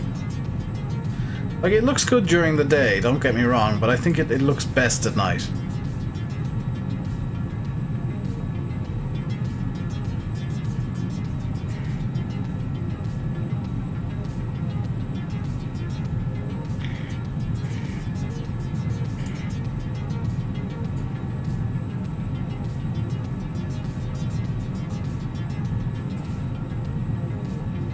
So I'm kind of glad that we're getting a beautiful... Holy cow.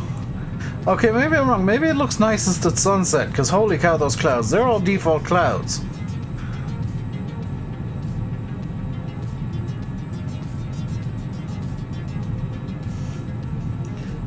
Where are we for Tumo? 67 nautical miles.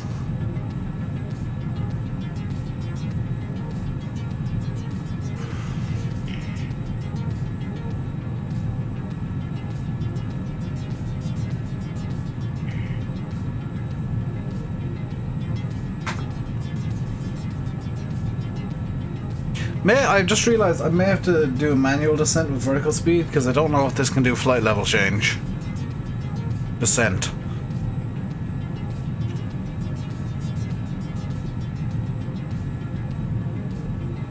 I've not tried that before. I didn't think we'd get E-topsed. They got tons of fuel left, 9,000 pounds of fuel left. We've only used 3,000, so I think in theory fly for 4.5 hours.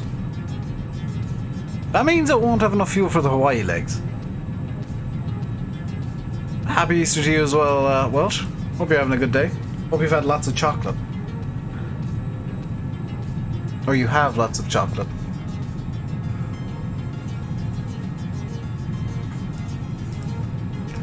"57 miles away from Tumo now. Still got a bloody 80-knot crosswind going on. We're just skirting the top of clouds at 41,000 feet, which I question slightly. You haven't had any, you probably won't get any. Go to the shop and get yourself some chocolate.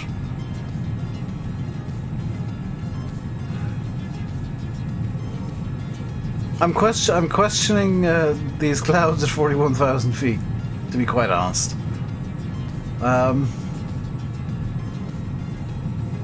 No money? Then get yourself some money. Then get chocolate. Oh, please don't tell me it's got the same problem as... No, it doesn't. Thought I had the Greenland problem where it was all sea. No, it's just the mist looked green. You're broke. Oh, borrow money. Borrow chocolate money. Give you some money. I need my money. I need my money for a new graphics card. It's decidedly nighttime looking on the ground now. Definitely over on those mountains in the distance, or whatever that lump is in the distance, it's nighttime. Definitely over there it's still daytime. Or evening. It's about 8 o'clock local time, by the way. Yeah, it's 7:30 local time, 5:24 Zulu. And that is a very pretty sunset. 44 miles from Tumo, and the start of our step descent. Our descent down to 23,000 feet for ETOPS reasons. Which I still question. Hang on a second, are we flying over Nigeria? Or Niger? No. It's just a very... No, we are definitely flying over Niger.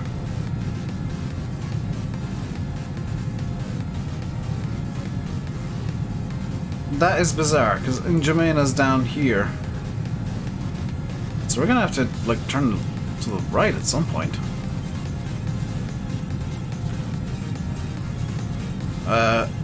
37 miles from Tumo, sun's setting nicely now. It will most likely set as we descend. And for that reason, I'm opening up the curtain.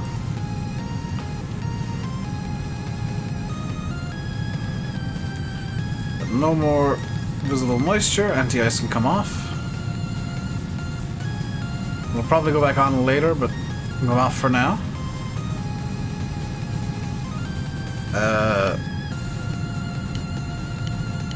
Oh. That's actually really helpful.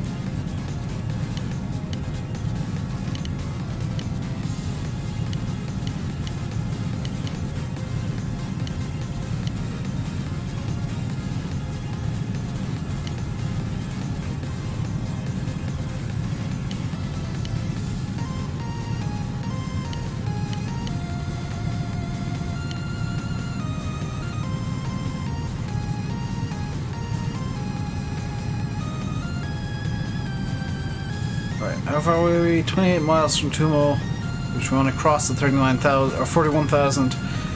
Then we'll start descending to 23,000 feet for Andir. And annoyingly, this plane won't bloody do it, and I'm not sure why.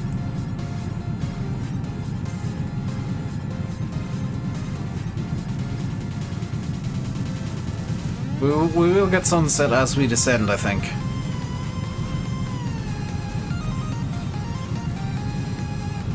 I do apologize for shooting the camera over and back so much. I'm just trying to keep track of... I can do that.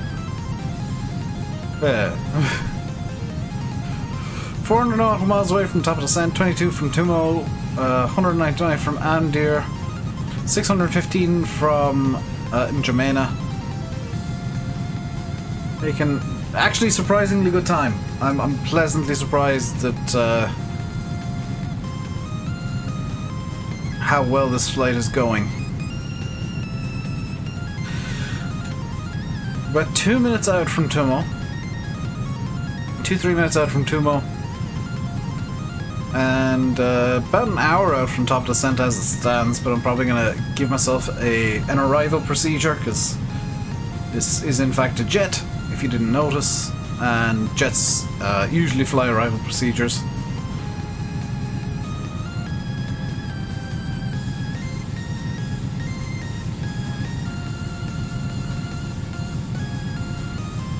I'm hoping there's an RNAV arrival, as I like flying RNAVs, just they very rarely come up.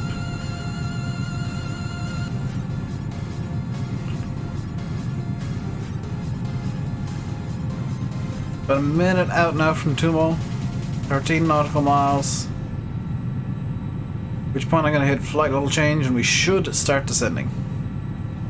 In theory. In practice, I'm not entirely sure what's about to happen.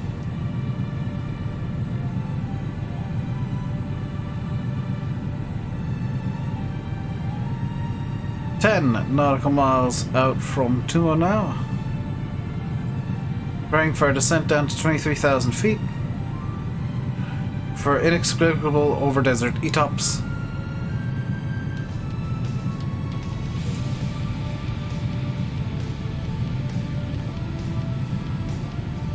I could, in theory, stay at 41,000, but I'm going to behave and be nice and descend according to our flight plan.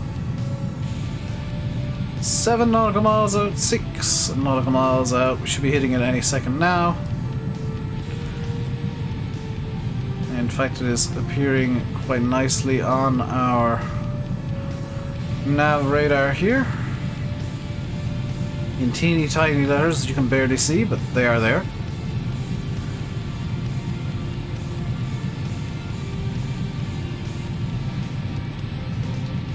I am noticing a distinct lack of airport lights around here, so I'm thinking the ETOPS is in fact because there's no airports at all around here. 2 miles out from Tumo, 1 mile, and 0 miles. There we go. We've hit Tumo. Flight level change now down to lovely. It's gonna do it correctly. So while the plane descends, let's go out to chase view and watch the sunset over the desert. Hey JKD. Happy Easter to you as well. Hope you're having a lovely day. Nice relaxing day. Which is one of the reasons that I am doing this today. It's just like, number one, I wanted to see how flights and streams I do in a weekend. Number two, I wanted to just kind of take a couple of days where I did my own thing. So we get to watch a beautiful desert sunset. Hey, Wolfie.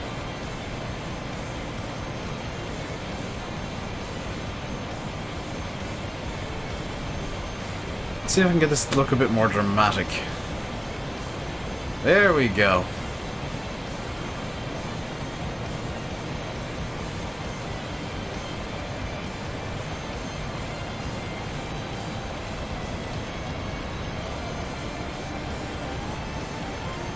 Sun's just above the horizon now. As we ascend to 23,000 feet over the Sahara Desert. Over, actually Niger, not Chad, but that's fine, we'll be flying into Chad. It's our destination of the day.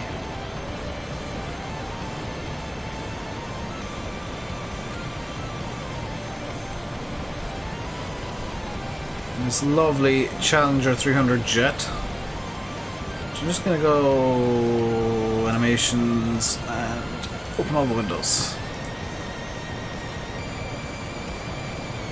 Or all the window blinds.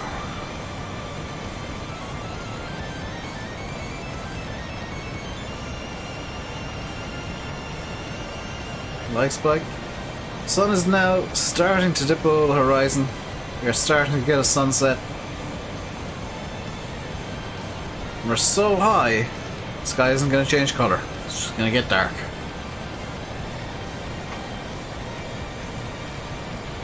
Stars are out behind us, above us, and mostly to the left, where it is already kind of nighttime. We get this lovely all around. Can I pop the sun in between those? Oh, that's lovely.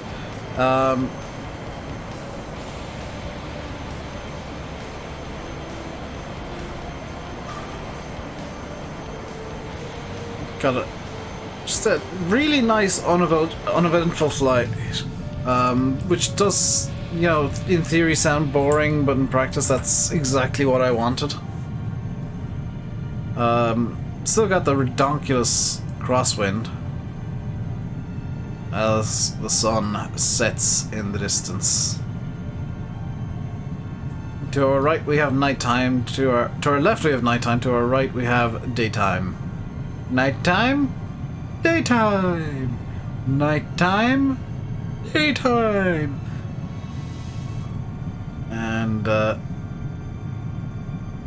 149 nautical miles on this leg, 332 on the next. Oh, I can see why we're already topsing.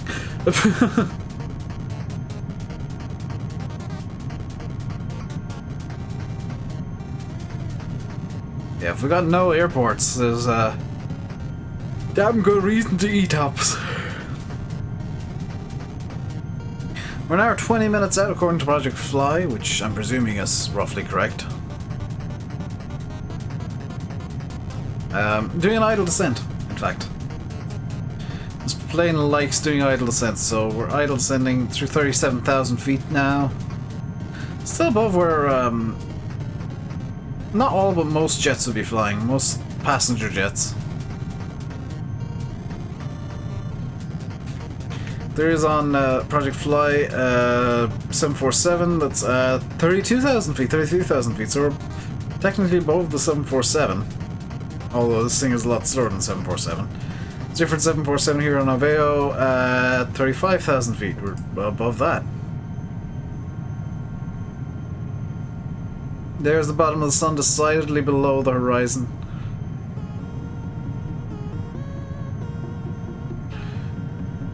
And as night really starts to set in here over Africa, thoroughly encourage you guys, if you're enjoying, to hit the like button for a nice, uneventful flight.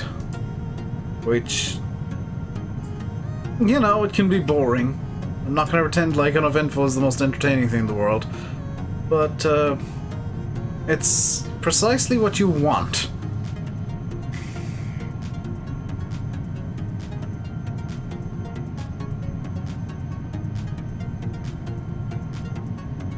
And we've flown far enough that the sun is suddenly...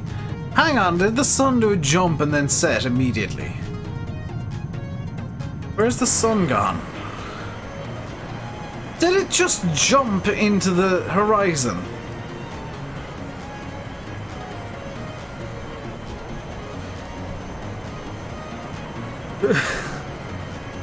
What happened?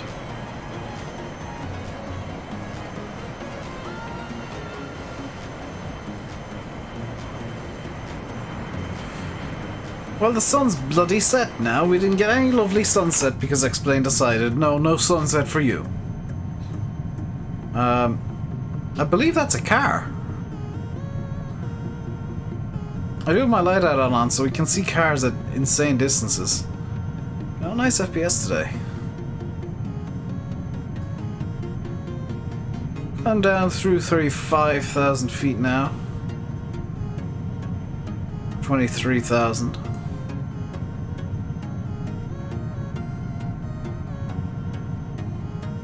We are literally the only plane in N'Djamena airspace,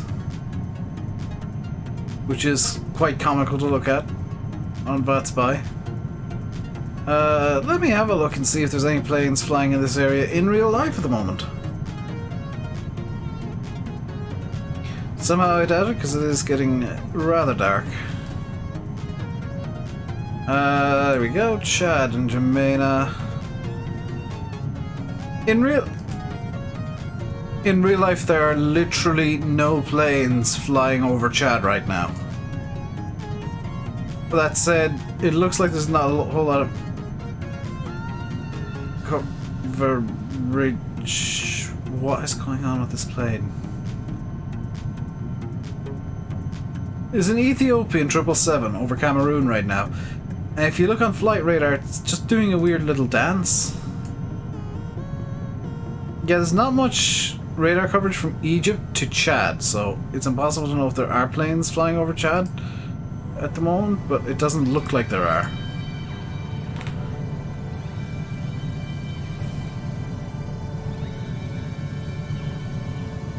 Yeah, there's a lot of blank spots in radar coverage over. Holy cow, the Canaries are getting hammered. I've just looked at the Canaries on flight radar and there's Binter Canarias, ATR 72, another one. What's this one? Canary Fly, ATR 72, a TUI 737, traveling in from Hanover, an Embraer ERJ145 from Mauritania Airlines, which for some reason is in the Canaries. Presumably it's heading to Mauritania. There's a Beach 1900C, 737-8, ATR 72-600 of Ryanair. Another ATR. Another ATR. Surely there's a Dash 8 in here somewhere. There are so many planes, one of them has to be a Dash 8. A330 from Stockholm, or heading to Stockholm. 757 from Manchester. Find it funny that from Germany you need a 73, from Manchester you need a 75, from Barcelona you need a 737. Lisbon A330. Oh, I think it's to do with passenger numbers. Because there's one coming from Barcelona, there's an A320. Yeah, it's passenger numbers causing this. Because yeah, there's one going from Tenerife to London, that's an A320. Manchester's La Palma, 737. Tenerife to Bergen, 321. Is that a 747 heading in? No, it's an A340. Why does Tap Portugal still have an A340?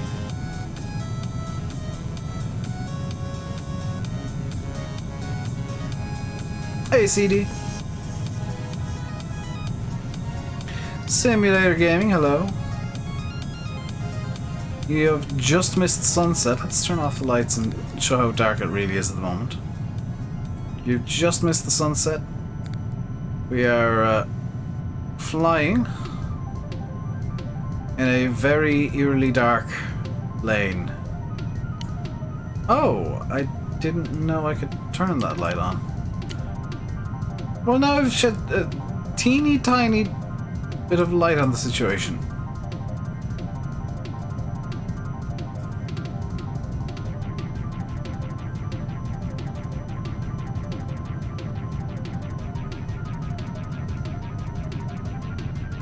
I didn't know you could turn these lights on, that's adorable. Do they do anything?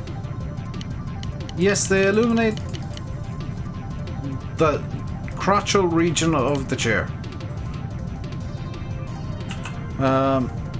You've been here the whole stream, so you've seen the sunset then. Got a nice descent going.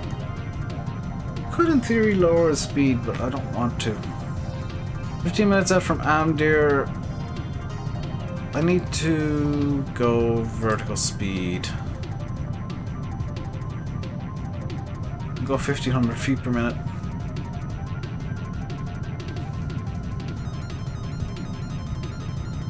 I don't mind the actual speed raising up to like 300. Looks like we'll be pretty safe keeping it to 300 knots. In fact, if I go flight level change at 300 knots, this could cause a redonkulous yes. Okay, that's 10,000 feet per minute. I'm pretty sure you never want to see that in a plane.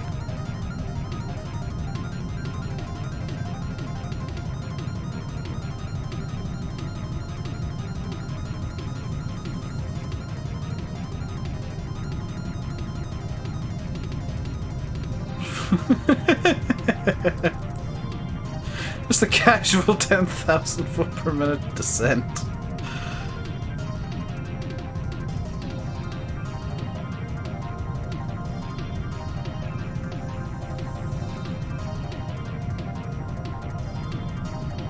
Hey Sylvan. 86 miles out. Can up the speed a small bit more. What you'll notice is as we go down I can increase the actual airspeed. Try and keep the ground speed up.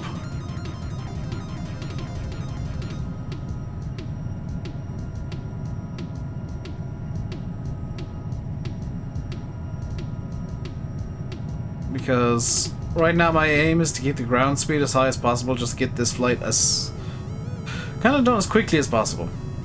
I think our top out speed here is going to be 317. Don't think I'll get another. I can get another knot out of it.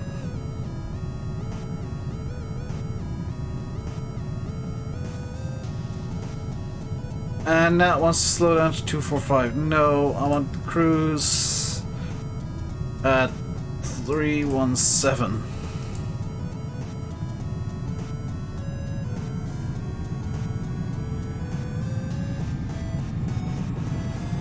So here we go, speeding up to 317 knots indicated again. And we are now 300 nautical miles away from our theoretical top of descent. When we're coming close to 50 miles away, I'm going to start planning a descent. So I'm just going to start setting the radios and stuff up for that.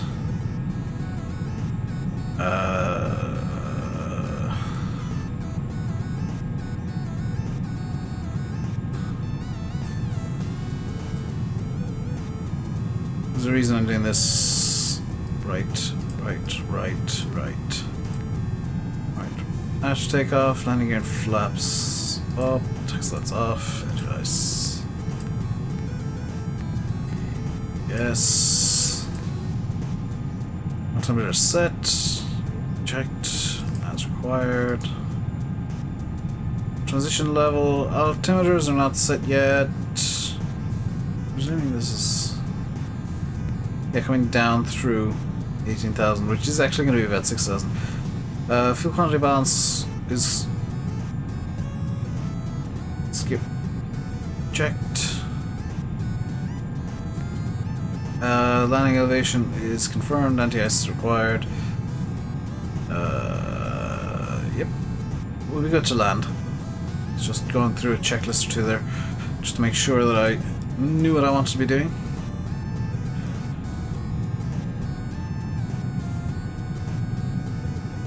So we are going to be landing in the night times.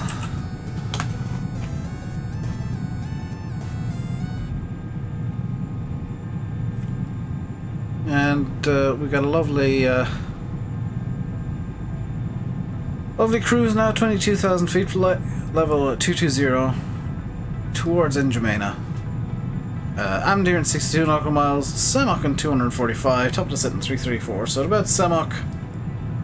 So I'm going to start listening to ATIS for arrival, and planning that. In fact, if I look at flight radar, I might get an idea. Because I did spot that there was a plane in N'Djamena. Turkish, 590. That is arriving runway 05.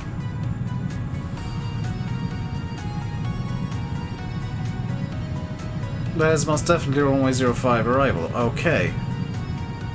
So it'll be runway 05 I'm planning.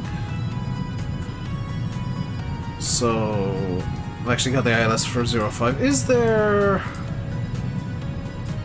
RNAV? Hello RNP. RNAV 05. Which would I prefer, ILS or RNAV? ILS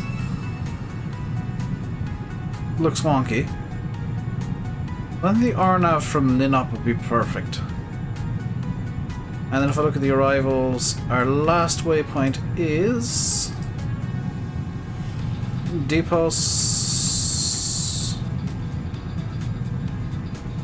1 Alpha brings me to Epoxy. It's Lineup I want. What does the 1 Lima bring me to? Brings me to Lineup. Here we go. So we're using the Deepos 1 Lima. Arrival.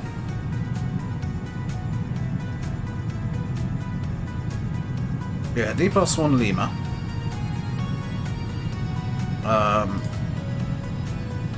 Then the RNAV 05, and we're going to park on the civil apron. So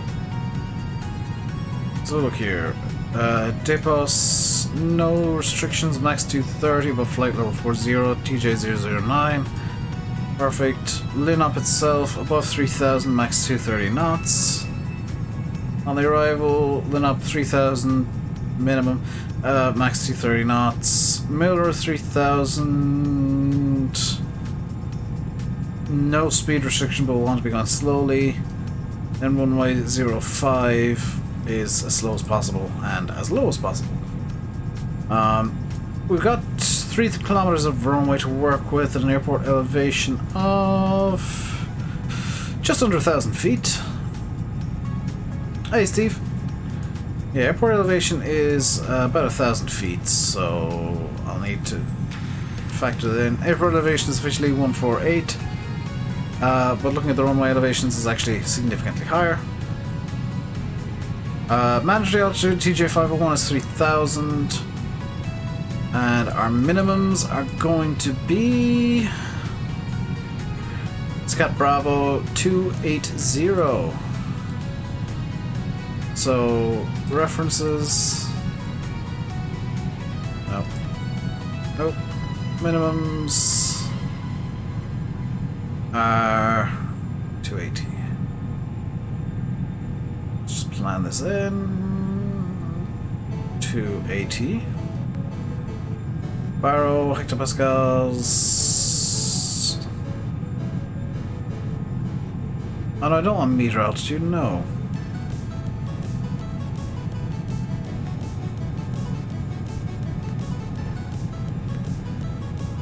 That's fine.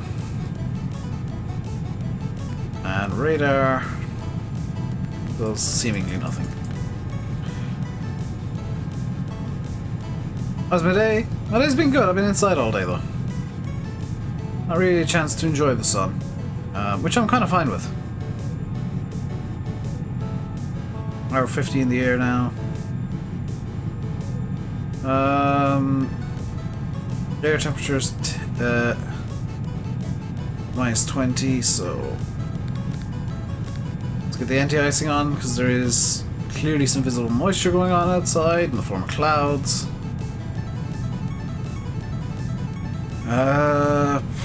Pressurization fine. And I'm gonna want to... Is there an...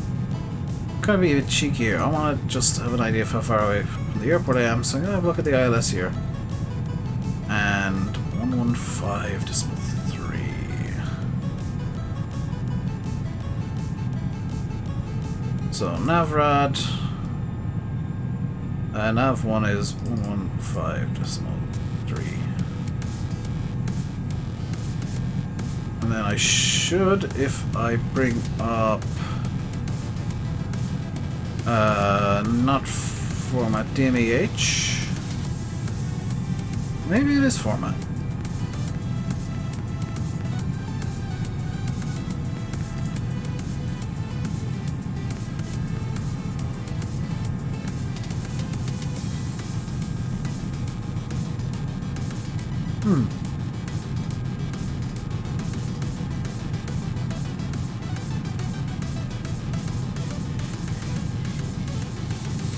Oh. About your kids, the motocross. You met up with us today. Sweet, dude. How did he get on? Because obviously he's not been in here today. How did Dave get on?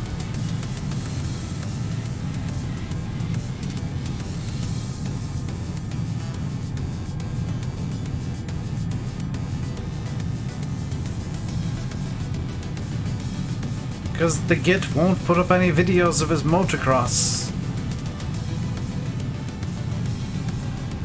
Bata Git.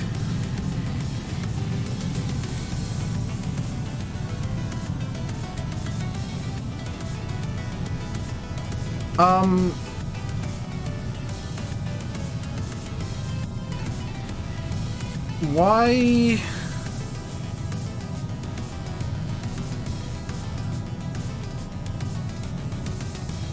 Do I have a speed restriction around there?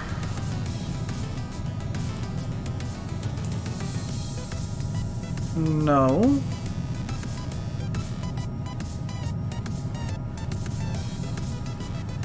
Why am I slowing?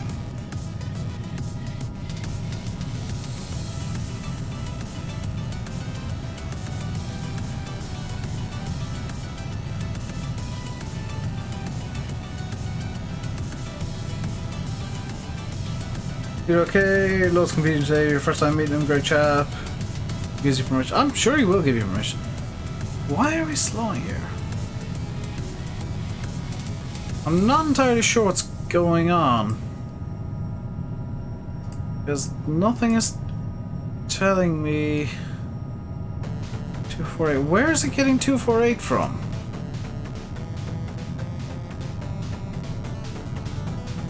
It's just after pulling a 248 number out its ass. 3-1. Let's try reprogramming it to 370. Where's it pulling 248 from? I'm so confused. And that's...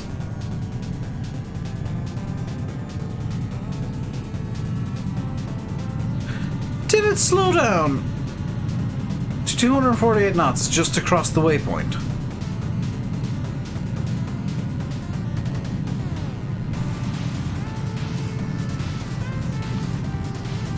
Hang on, what the hell's going on here?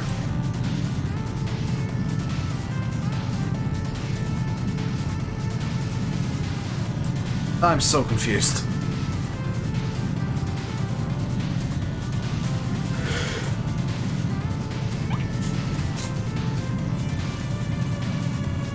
I don't know why the plane suddenly decided it needed to go 250 knots at the last waypoint, but it's now decided, you know what?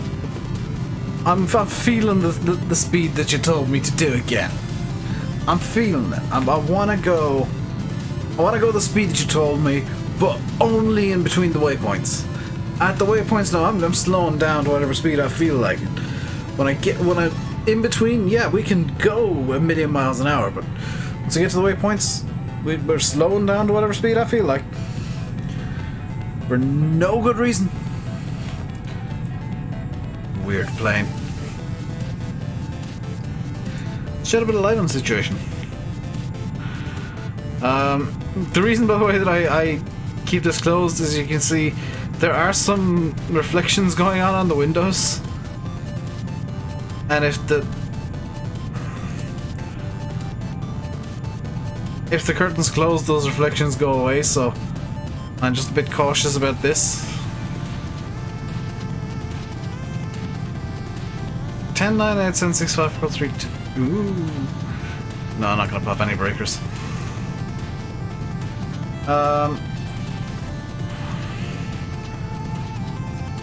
23,000 feet.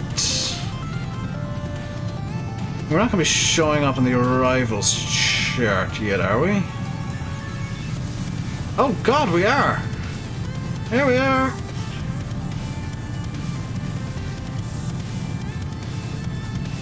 There we are. There's the airport. So, we're only 400 nautical miles away.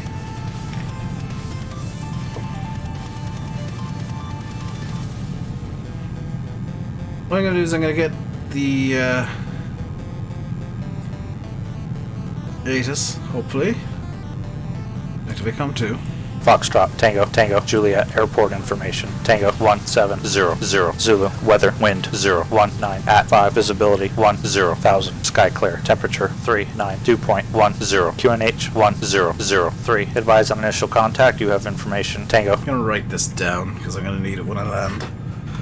Or when I descend further. Foxtrot, Tango, Tango, Juliet, airport information. Tango 1700, Zulu, weather, wind 019, at 5, visibility 10,000, sky clear, temperature 39, dew point 10, QNH 1003. Advise on initial contact, you have information. Tango. Okay, sweet. Foxtrot. Yes, thank you. Foxtrot. Hey again, CD. Can I use this as a mousepad? Will it make things angry? Hey, this works as a mousepad. No, it doesn't. Not very well. Will this side work as a mousepad? This side will work as a mousepad because it's nice and smooth. Jamie Slattery, hello. So we're going to choose our arrival into Fox Tango Tango Juliet. And it is the Depot 1 Lima. This one into RNAV 05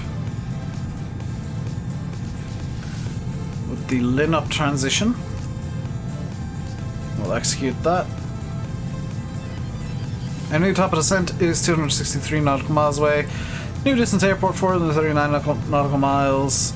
New arrival time is 1857 Zulu, so about 8 p.m. Irish time. Or British time, whichever you prefer. So in about an hour from now, we will be arriving. Which sounds like a long time, but yeah, we've been flying for 2 hours already. Won't feel all that long, especially once we're on the arrival. I say that's for runway 05. No, this is our arrival. Once we get to depots, which we're currently there. Once we get to here, that's when all hell's gonna break loose, and I'm gonna be worried about the plane. But for now, we're going to continue flying through these clouds with the anti-ices on.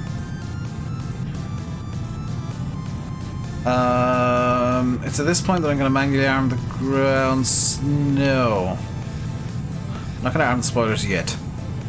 We'll do that on the actual arrival. Or on approach. So this plane should, in theory, slow itself down as we go.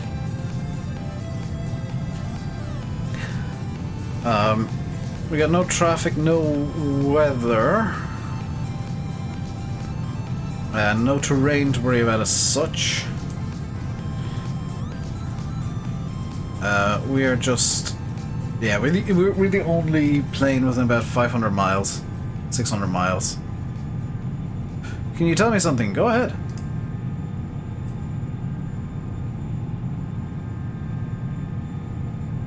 "49 minutes out. Our estimated landing time, according to Project Fly, about 3/4 of the way there now. And we should be on the ground within the next hour or so.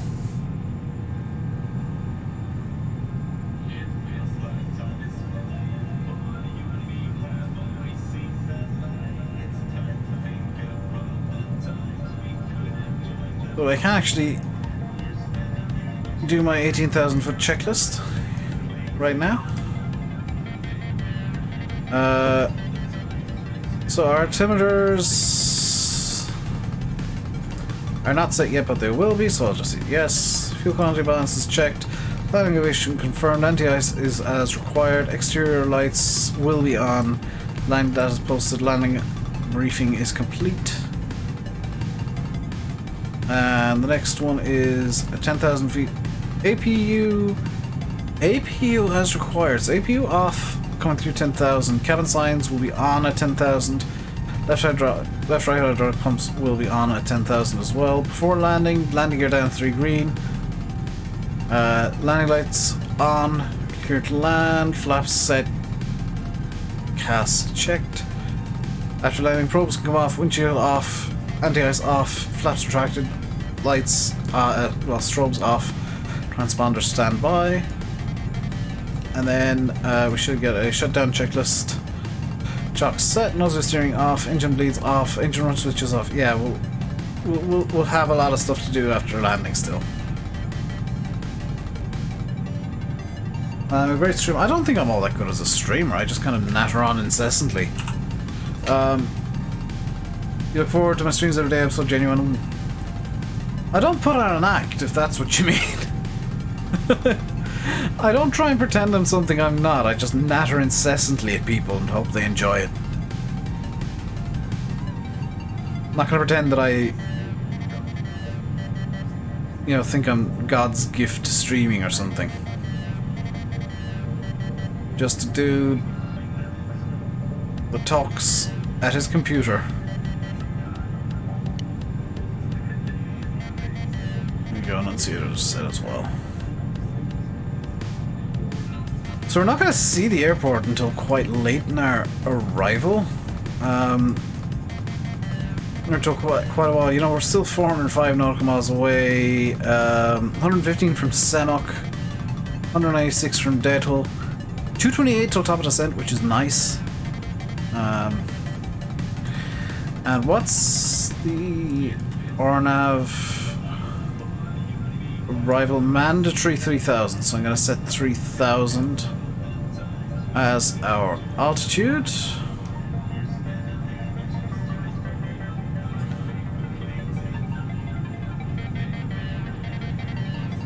Yeah. What you mean? I'm just being me? Yeah. Unfortunately, me being me means not many people enjoy it still. At least I'm not pretending to be something I'm not.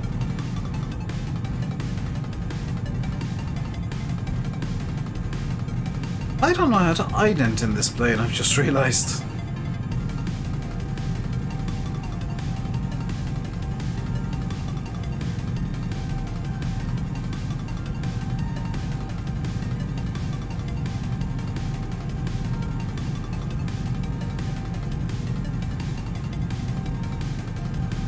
I don't know how to squawk ident.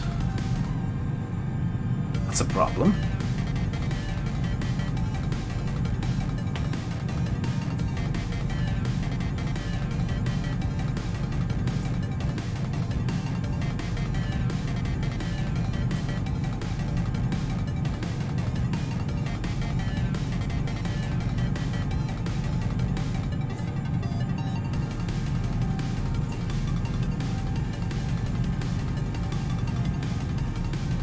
I want to just really quickly check some stuff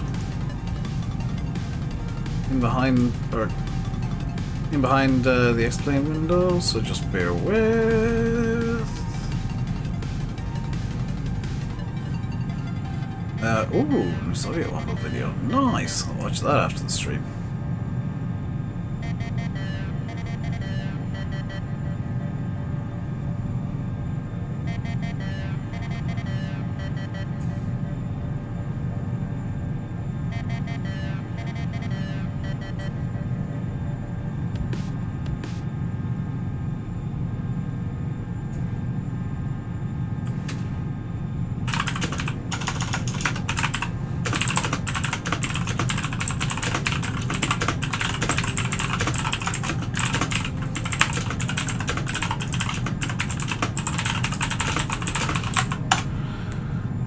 Here you go. Just sent a lovely little message on YouTube or Facebook. In the group chat. Lovely.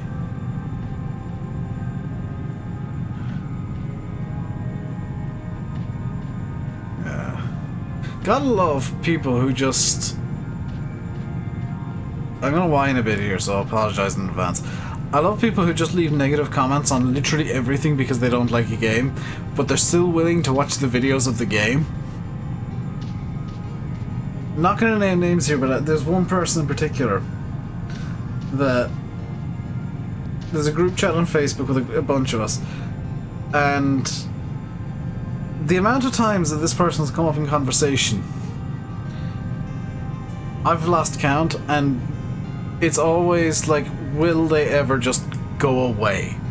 Because all they ever do is leave comments on videos and streams being like, it's a terrible game. Complaining.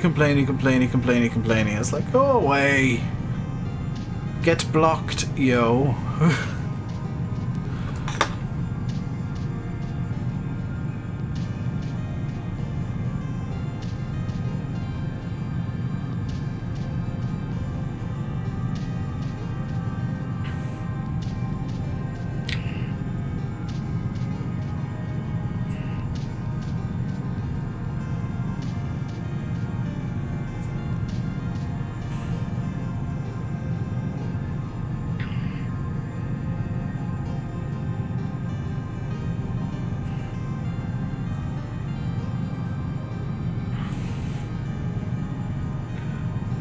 So where are we now in relation to our arrival? Still quite a distance off. 192 miles from top of descent. We still are probably gonna need... Yeah, still a bit of clouds out, so I'm gonna leave anti-icing on for now. We are coming up on Datel, which is nice, although Depos is the start of the descent, but I think Depos isn't too far after Datel. Depos is 17 miles, yeah, 70 miles from Datel to Depos, so that's not too far at all. Our top of descent is gonna be just after Datel, actually. Or 73 from Samok, and then after Samok it's 81 to Datel, 70 to Depos, so 150 odd from Samok to Depos.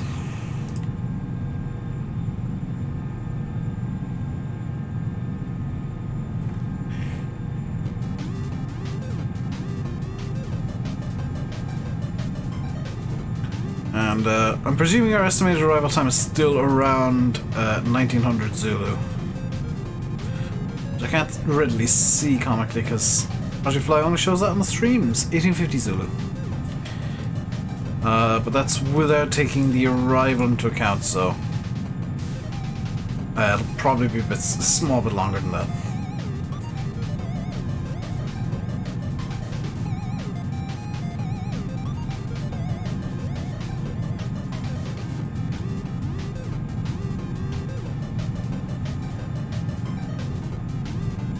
I'm gonna just...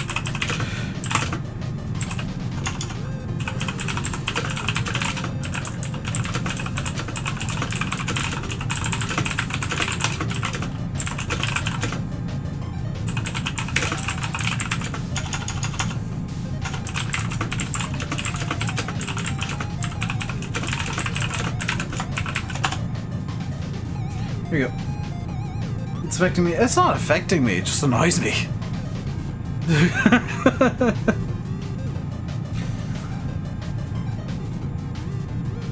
Like, it just annoys me seeing people doing this, because, like, do you have nothing better to do with your day? With your time than complain about a game you don't like? Do you know what I do with games I don't like? I don't watch them. Don't watch videos. Everything okay? Yeah. I'm just kind of venting about somebody who's in comments for literally everybody, complaining. And he was in it. All I'll say is they were in a stream. It is he. They were in a stream a while back and they got banned for exactly that. Like, just whining about the game. It's like, if you don't enjoy it, don't watch it, seriously. You'll find you're much happier not watching games that annoy you. Hey, Austin. In terms of VATSIM, which I am on, by the way, I am on the VATSIM network, there's literally nobody within about 1,000 miles.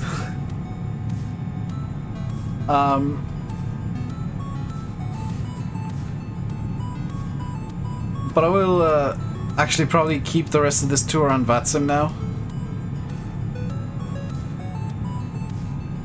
Just because I do want to get into doing VATSIM a bit more.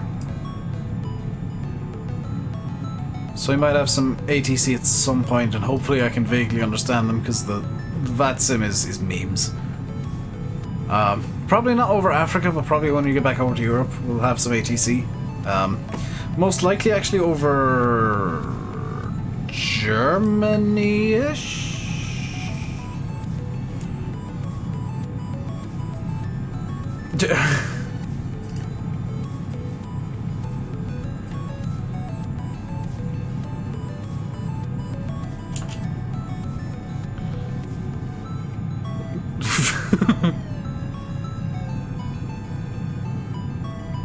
Let's see where's online.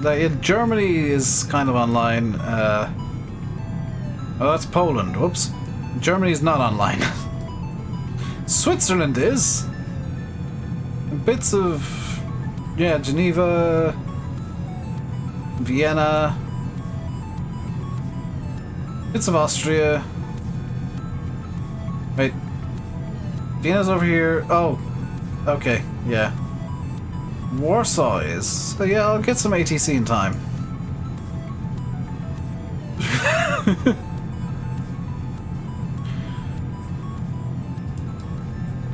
By the way, the screen's not black, it's just that it's very dark. Let's open the curtain, let some light on all of this. Still visible moisture. I'm just gonna, screw it. If we ice up, we ice up.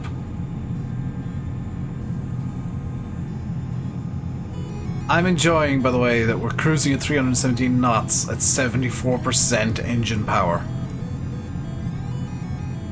And if needs be, I can push the toga button. We are 149 nautical miles from top of descent. There's no restrictions on... Well, actually, yes, there is at TJ009, so legs... TJ 230, 400 above. That's fine.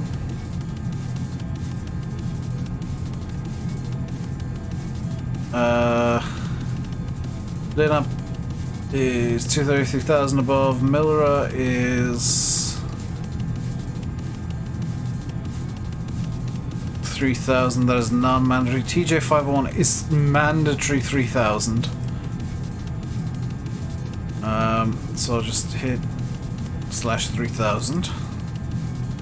Set that as okay, so that's fine. And then runway 05 is.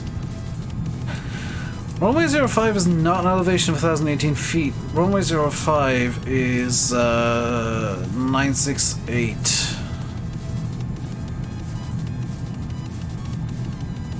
Oh, that would explain why it looked weird. I was using the wrong FMC or FMS. Either is technically right.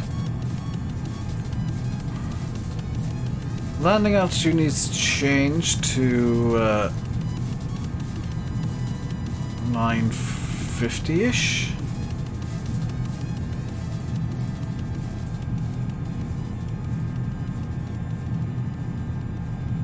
Yeah, feel free to share the stream around. We'll be landing in approximately 45 minutes. And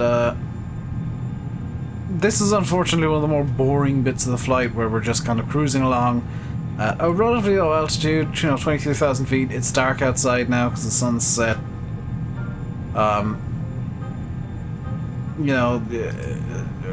This is the conundrum of flying with real time. In N'Djamena now, it is actually dark in real life. If I was over in Mauritania, it would still be bright and nice and sunny. Flying into Niger, getting a bit dark, kind of sunsetty, but it would still be fairly bright.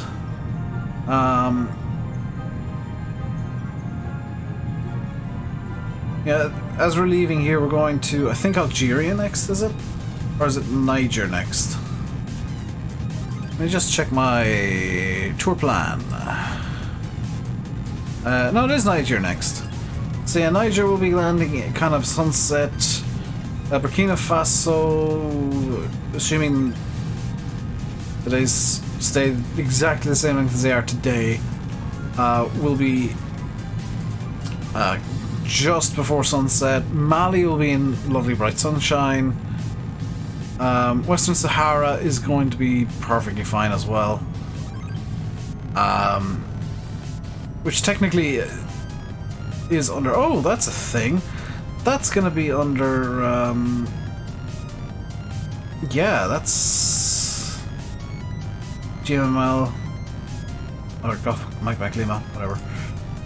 Gulf Mike Lima is, I believe, under Moroccan control. It's technically in Morocco. I've just heard the engine spool down. It's slowing down again. Why are you doing this? Why are you doing this, plane?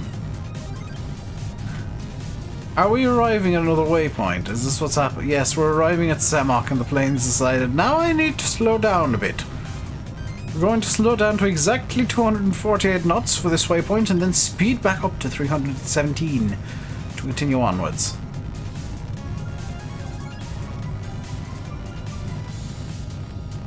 Do we still have visible moisture ahead? Yes, we do.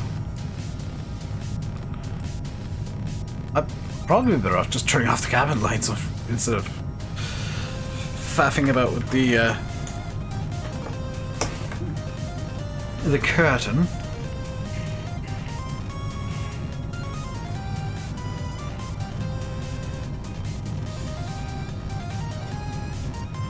One mile from Semoc. Overhead Semoc now. Where's my refill for this thing? Where is my refill for this thing? Oh! I should have it here. Where did I put it?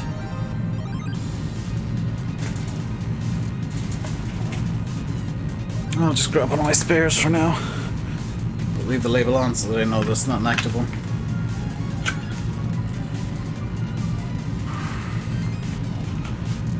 Yeah, we're speeding back up to 3. GG plane, GG. But as we descend, actually leave this completely normal so that I know it's not active. As we descend, once we in 100 miles or so, just after Datel, before Depos, we will be wanting to slow the plane down entirely. So I'll probably start descent at Detel in 75 nautical miles, even though it says 107 until our top of descent. I can start the descent early and the plane will start to slow down in the meantime, which is kind of what I want to be doing. I don't want to be in the situation where I'm desperately trying to bleed speed off for a descent. Especially seeing as the descent will be a bit truncated, seeing as we're only coming down from 23,000 feet. And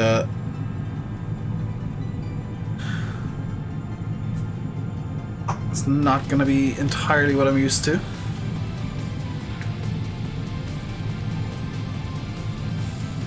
We're lovely 57 FPS because all X-Plane is really rendering is the interior of the plane and some clouds.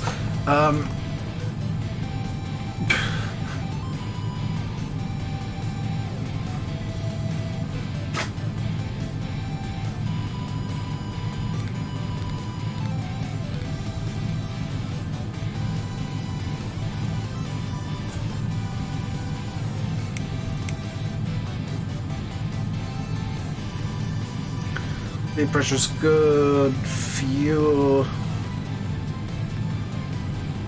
is looking good. Flight control is looking good.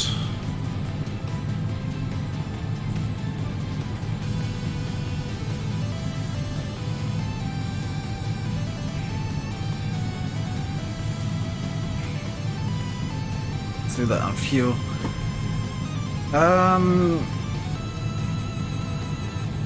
We've used about just over a third of the fuel in this 2 hours, so yeah, this thing has range for 6 hours, not 4.5.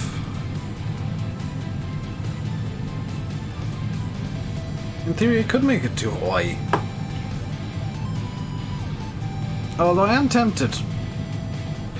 I know it's a long way off. I'm tempted to get something kind of silly for Hawaii.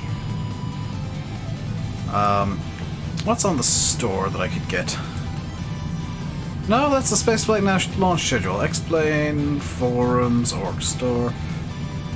How cool would it be to have a sim cockpit while playing this? That'd be so cool. I would actually love that, but not really something that I could do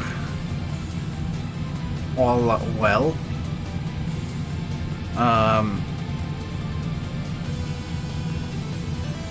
Like in terms of business jets, I don't think there's much that'd have more range than the Challenger 300.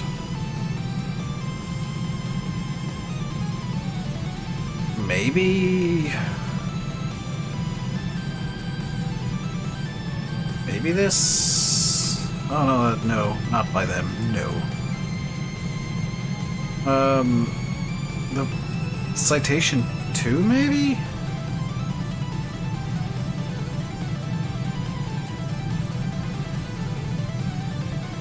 What's the range on the Citation 2? Variance, performance, range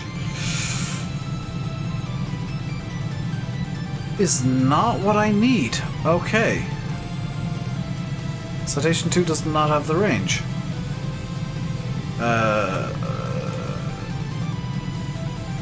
What about the Phenom 100? Will the Phenom 100 have the range I need?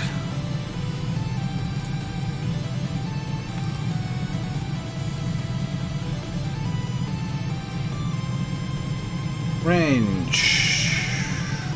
No. Decidedly not.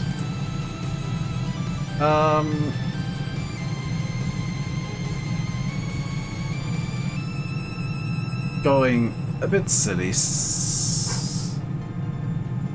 I could cheese it a bit and go with something that I'm classing as a business jet that isn't.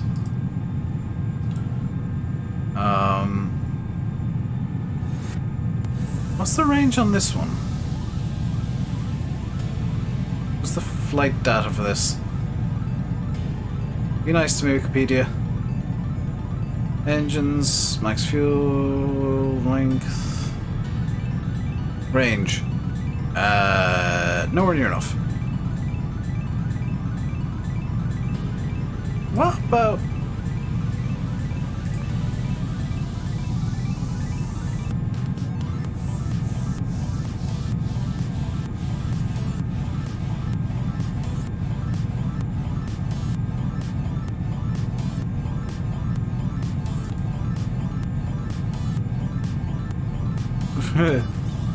Now I'm going silly. Range.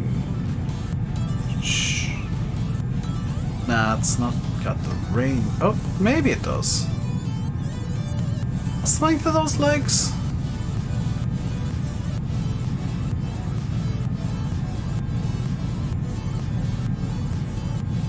No, it doesn't.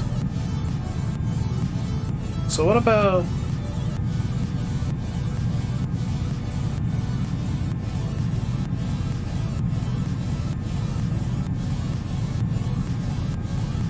how much is it?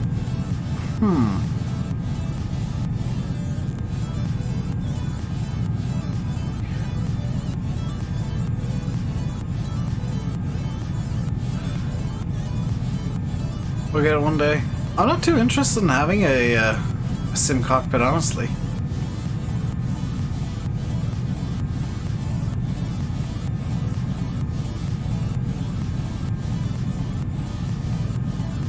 Like, a sim cockpit would be nice, but it's not something I'm all that interested in. 25 nautical miles from Dettel. Just FYI, Steve, that one was blocked by YouTube, but I allowed it through. For your own reference, cat lights off. I can turn off anti-ice is off. Cabin lights can go back on, but I'll be turning them back off momentarily. for approach. 22 nautical miles out. Engine temps are good. Fuel temp is good. 11 degrees Celsius at an outside temp of -19. That's really good. ISA deviation is 10 degrees.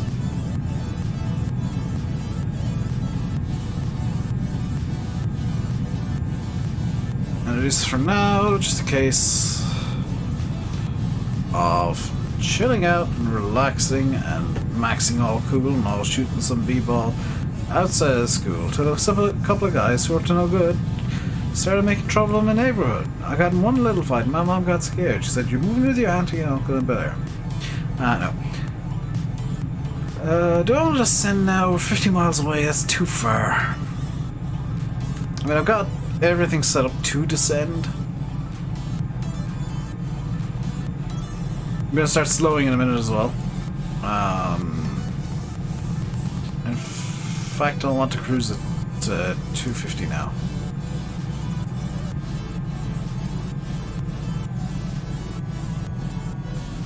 So what I'm doing is I'm going to intentionally lengthen this flight a bit by slowing down our cruise speed. Because once we get down to cruise speed, we will be good to go for the remainder of the flight. I'm going to put out the air brakes a small bit. Just a small bit of spoilers, and we'll, you know, flap them about a bit. Make sure they're definitely catching the wind. No. Small bit of spoilers then, just to increase our slowing. That'll be enough. And we're 40 miles from top of the descent, 7 miles from Dettel. Yeah, let's descend now. Or descend now, execute. Whatever. Progress. We are now technically in descent. You can see that that thingy is changing. Not entirely sure what it's doing, but it's doing a thing.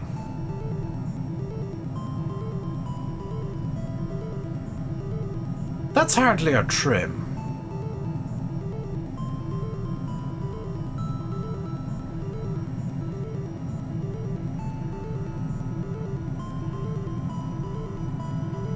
So we're not technically doing anything right now, but you can see that our engines aren't spooling up very quickly, and we will start descending very soon. In theory, maybe. In practice, maybe not. Let's go flight level change.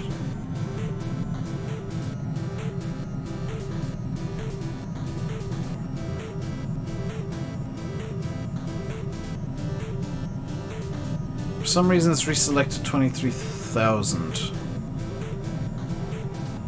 Not entirely sure why. Because I want to go to 3,000 feet.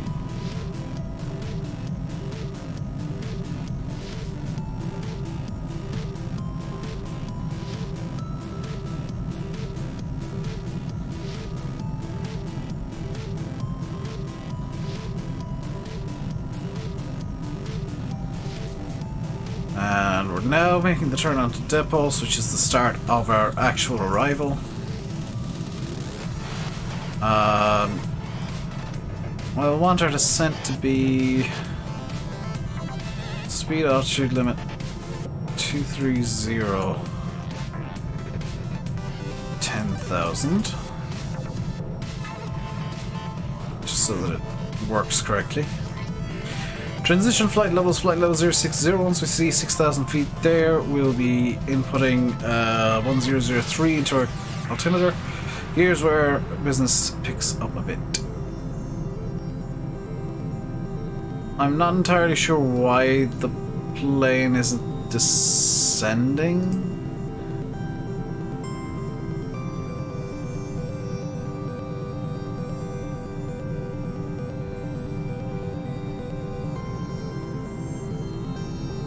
In fact, why is it climbing?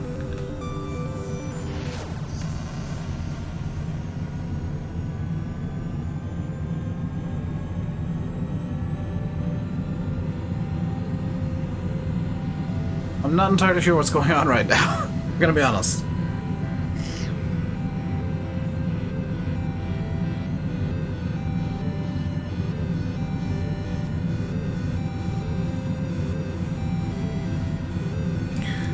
But we need to drop 19,000 feet in 56 nautical miles.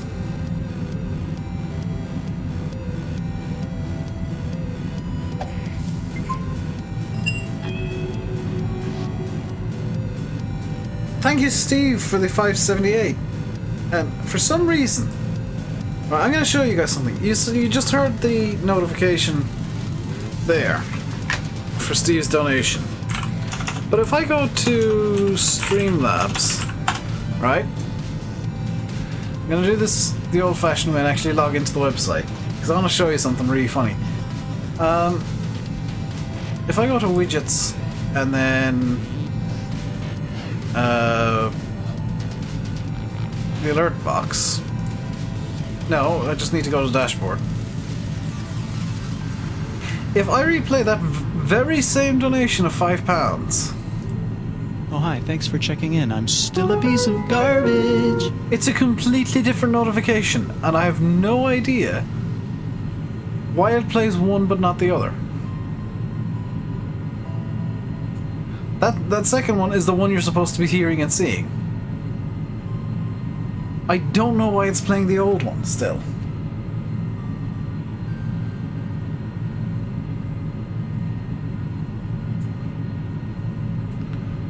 Because I feel like the new one is a bit more telling of me. Why are we climbing to 27,000 feet? No, you're supposed to be supposed to be descending.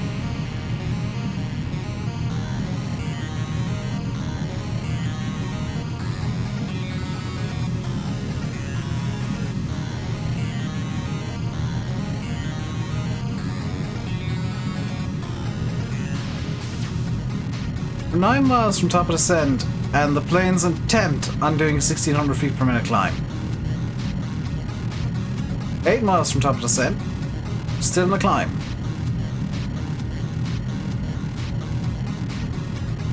I'm going to set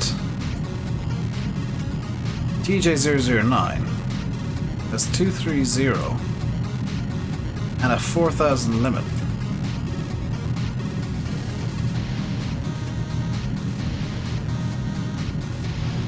Now we're descending.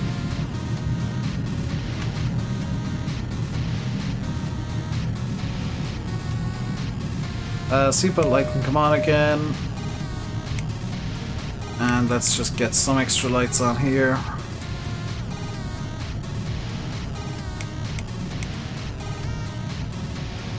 Nav logo.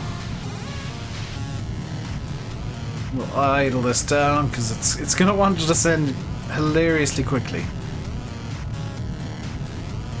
And then lit up, I'm just gonna set 230 at 3,000.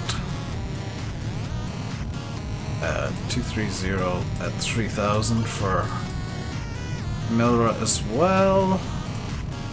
The TJ501 has no speed restriction, but the altitude restriction, as we already know. Descent is going to be target speed of 250, please. Invalid because we've got /250. Invalid entry. Not entirely sure why, but okay.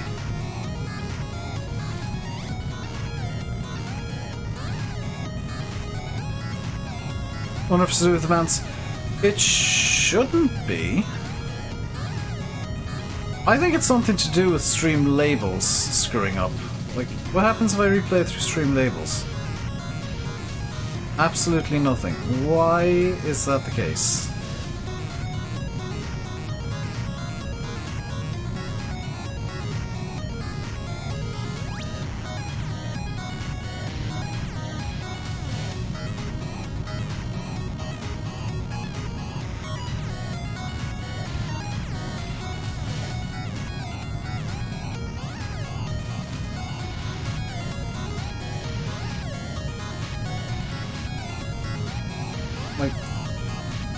thanks for checking in. I'm still a piece of garbage. What?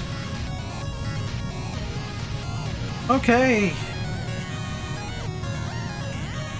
Oh, hi, thanks for checking in. I'm still a piece of garbage. I don't know how many times I'm replaying this now.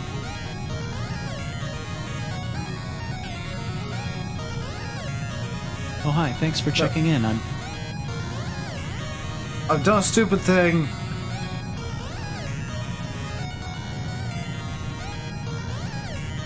Oh, hi, No. I clicked it a lot and now it won't stop playing it. You done? I think you're done. I think it's done. Right, cabin lights can come off. I actually need to be able to see.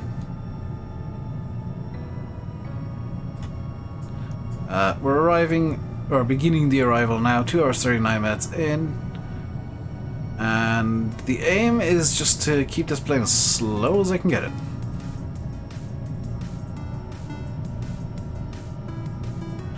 Like, I'm not putting any engine power in. This is idle. Or flight idle.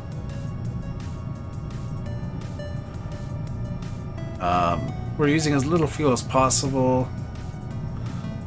And our airspeed is starting to come down. I want to try and hold that around 230. Just so we're at the correct speeds for the arrival here. Can I set...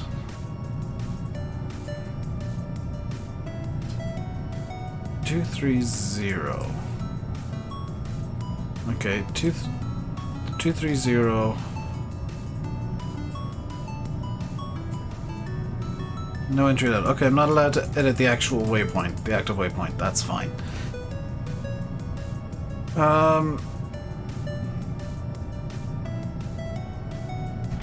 Okay, I've got to put a bit more power in because now the actual VNav is wanting to slow our descent for some reason. I think it's because it's happy that we're reaching the correct altitude now. Yeah, it's starting to get happy that we're reaching the correct altitude at our waypoint, so it's going to slow down our descent temporarily and then speed it back up once we're past depots. Which actually I want to keep it on idle because I want to this is gonna sound silly. I want to keep the engines at idle, which is going to bleed off a lot of... What the hell was that? That was a huge chunk of land being missing. Yeah, I'm going to keep the engines idling because I want to bleed off speed as well as altitude right now. So we're going to let our airspeed drop significantly. So that it saves me having to try and drop it later on. Because we're about to go into a phase of descent here at depots, I think. Welcome back, Traf. We're just coming in on approach, or on arrival, into N'Djamena.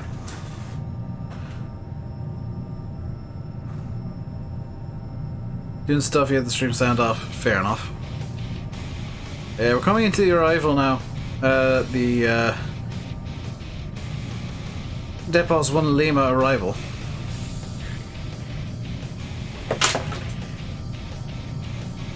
And I am desperately trying to get this plane slowed down.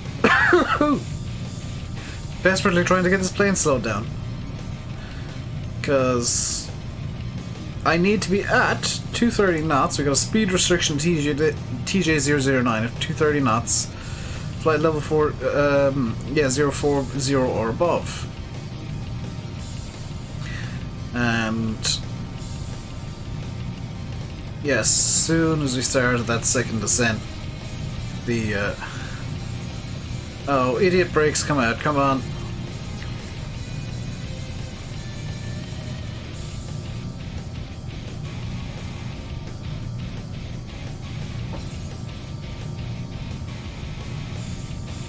Let's get those spoilers spoiling the airflow.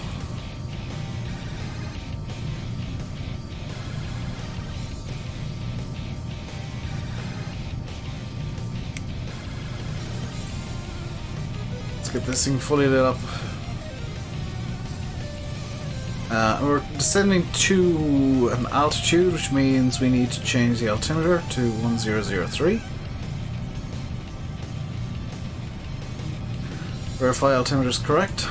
Foxtrot Tango, Tango, Juliet, airport information, X-ray 1800, Zulu, weather, wind, calm, visibility 3500, sky clear, temperature 36, dew point 10, QNH 1004, advise on initial contact, you have information, X-ray.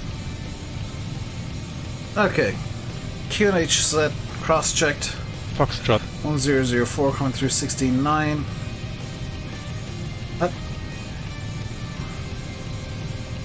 Why is there...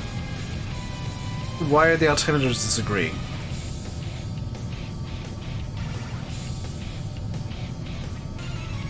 Why is this altimeter set wrong?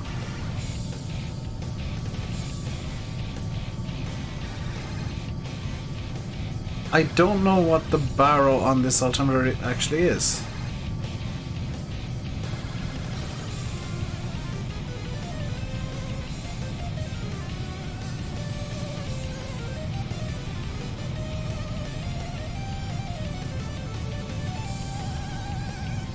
Here we go, roughly.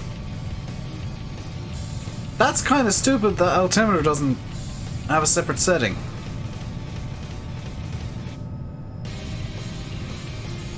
So I got not disagree. Let's do our 18,000 foot checks real quick. So coming through 18,000 foot transition level, altimeter is checked. Fuel balance is checked. Anti-icing, or landing elevation is confirmed. Anti-ice is required. Exterior lights are on. Landing desk as posted. Landing briefing is complete. At 10,000, APU is going to remain off until we're on the runway. Cabin signs are on. And the hydraulic pumps are set to auto. For landing checklist, will be good. Have I ever tried semi-agree? No. Do you have any interest in playing semi-agree? Also, conveniently, no. So the airport, whoops. That's... Ooh, hang on. Hey. Airport's gonna be like straight ahead, but it's not visible currently due to low visibility of 3.5 kilometers. And us being, you know, still 100 odd miles away? 120 miles away. I've just copped that we are going a bit slowly.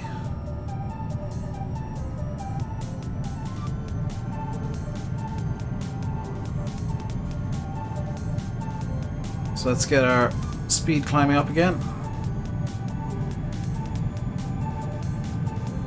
Let's go to the middle of the cruise.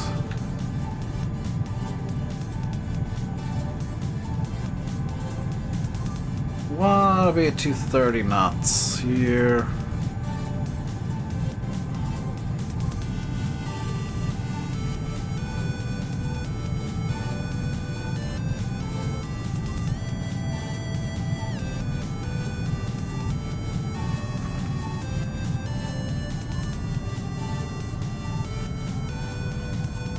Okay.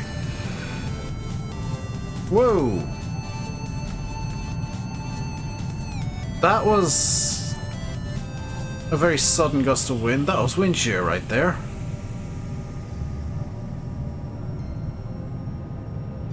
We go holding 231, 230, that's fine.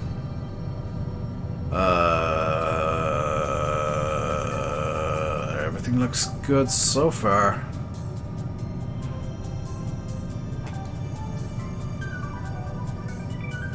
They're stowed, yes. Let's stop people from smoking now.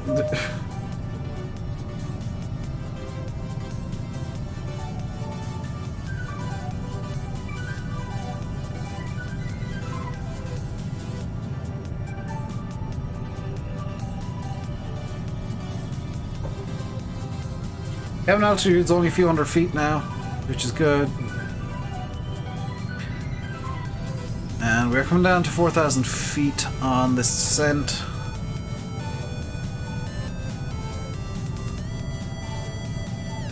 You're gonna need to very gradually just increase power just to...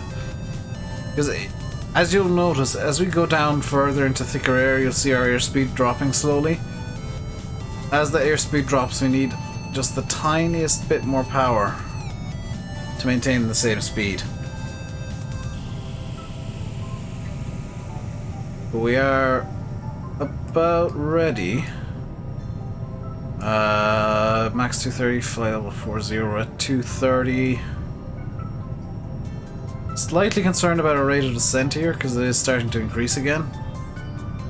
I think the autopilots realize that we're not actually going to make it to the air to 4,000 in time.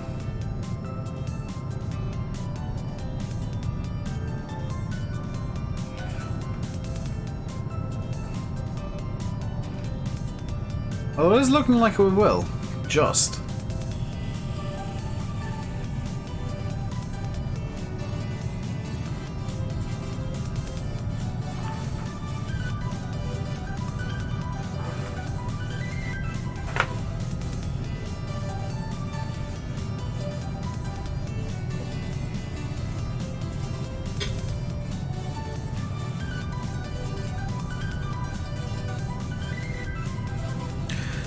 Just broken through 10,000. You can see our speed limiter is now 230 knots.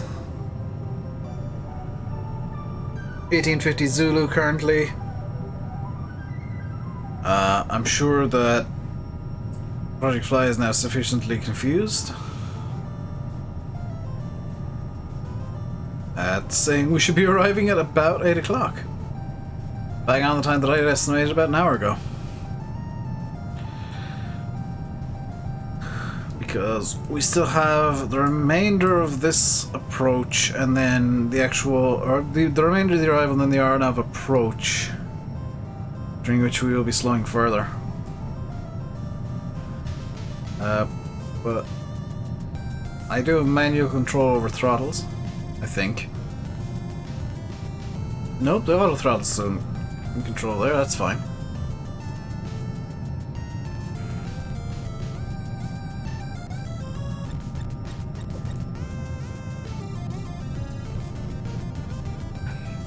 Or not, you know. 12 knot crosswinds from the left now.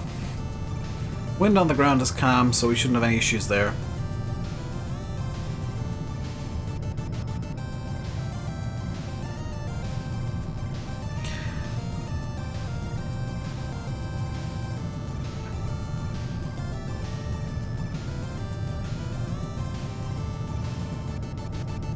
Isaiah Davis minus 11 degrees as the air temperature.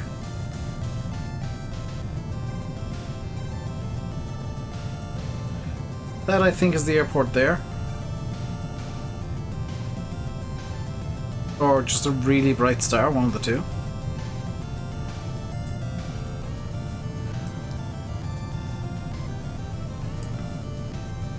I'm the only one coming in to the airport, so there's nobody seemingly logged in on VATSIM there.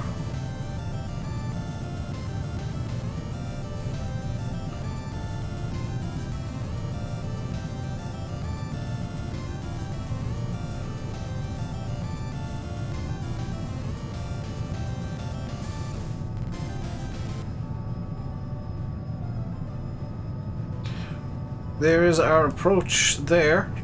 Looks like a mess, but that's what we're going to be doing.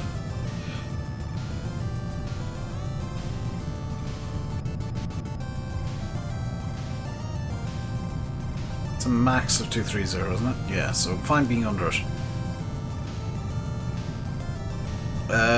210. And then... so say about 180 for the flap 1 and 2. And then anything under 160 for flaps 3. And we will be going full flaps just for the sake of it. Just realised that I've been flying this entire time with the spoilers out. Gun spoilers, manual arm. Interway lights are on. Igniter can go back on temporarily for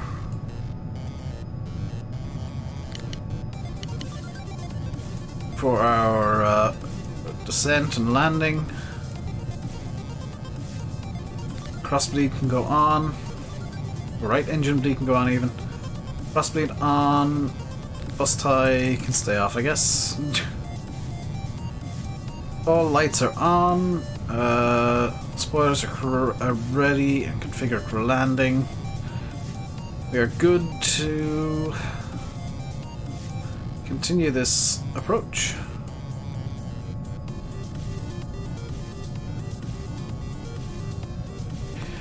Almost at TJ009, at which point we'll be taking a left turn to 200. Currently flying a heading of 173. So it will be a right turn to 200 even. Yeah, right turn to 200. It's showing left here, but it's going to be a right turn to 200. Coming up in moments. The throttle's back down a bit.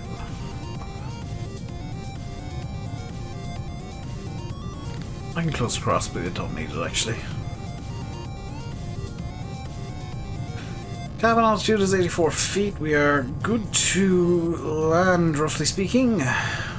In terms of cabin altitude, at least. Nobody's going to be shocked by 1,000 foot difference between what they're expecting and the actual altitude they're at. Relative to landing altitude, of course. And good at 4,000 feet. Bit of throttle in, just to level out the speed. The airport should be appearing off the left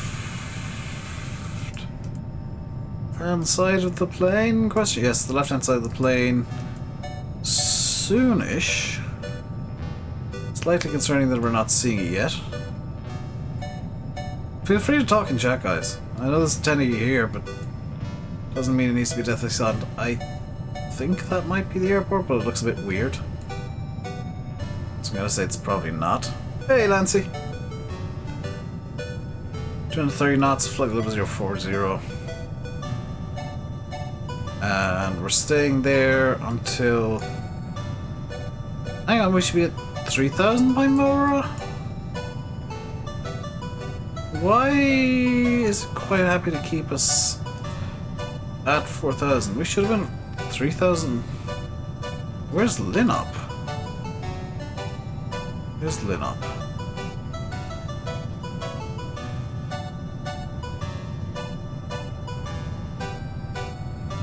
Oh, that's Linop. So we should, in theory, have another descent incoming. It's just not wanting to let us do it.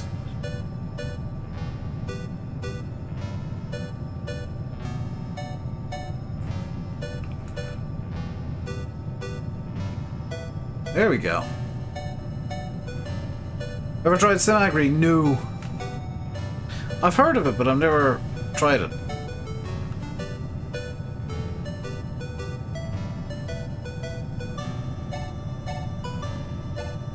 So we're gonna just hold speed here.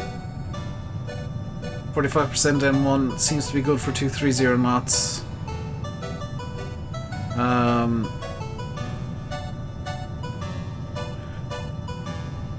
And we're descending 200 feet per minute down to 3,000 for Linop. To be at the mandatory 3,000 for RNAV entry. At which point we'll be engaging approach mode. I could probably engage approach mode now, actually. And have it be quite happy, yeah. Searching for gamable machine brands very much cool. I'll be honest, I'm much more interested in flight sims for, like, chill out games, I guess. The correct way of putting it.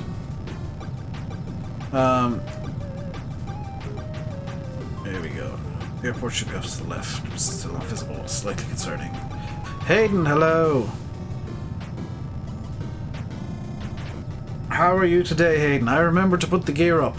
You'll be glad to hear that. We've been flying with gear up today. Can confirm. 3 on... Oh, is that the French game? Quick. Is it like the default language is French? Because if so, then I have played it.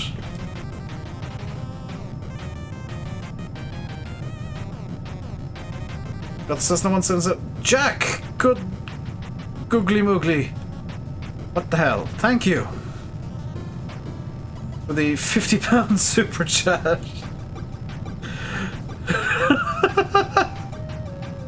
Out of nowhere. I have officially been RKO'd. It is... There we go.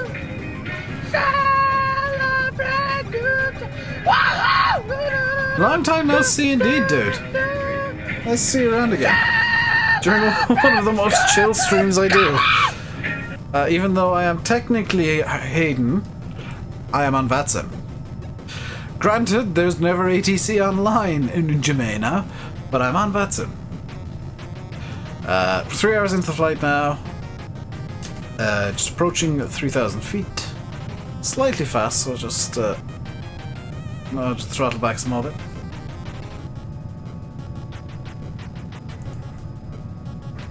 Be arriving in Jamaica within... Oh, we're actually running behind schedule technically. Because they're scheduled and estimated to land at 1900 Zulu. We are just after that now. We're still about 5 minutes out. 5-10 minutes out, so... it's claiming 2 minutes on Project Fly, but I think Project Fly is wrong because we've still got a decent amount of speed to drop off before we really get into the landing phase. You'll be back in Hayden, I'll be finished by then. We're literally... This is the only flight we're doing today because it's been a 3-hour long flight.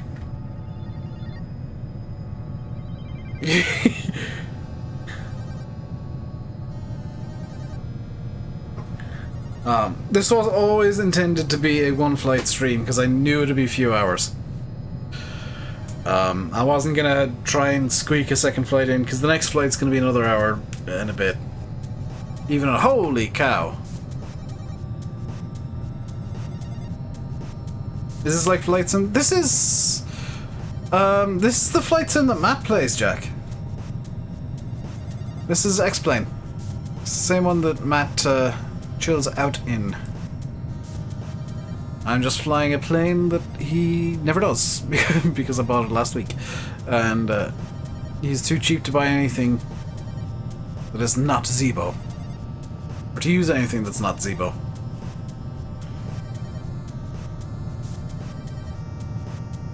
You bought the wrong one. Did you buy FSX Steam Edition, Jack? Because if so, you made a horrific mistake.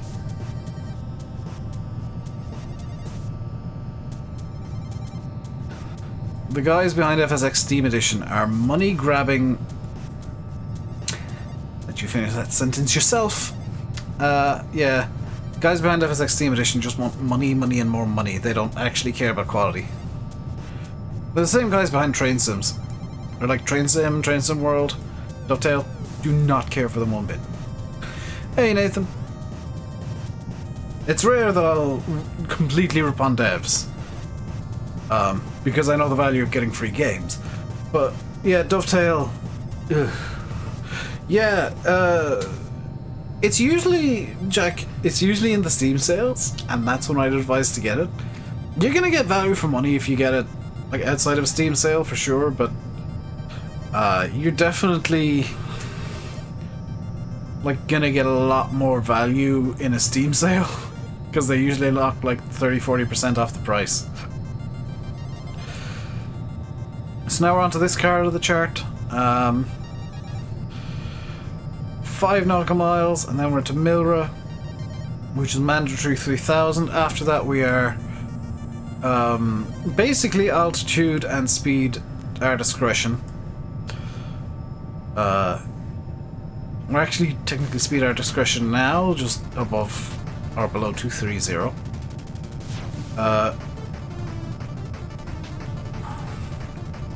Once we get to Milra and start descending, then I will start preparing the plane to land. Why is our cabin altitude minus 31 feet? No, cabin altitude, stop. Okay. Cabin altitude up a small bit. Because it needs to be at 0.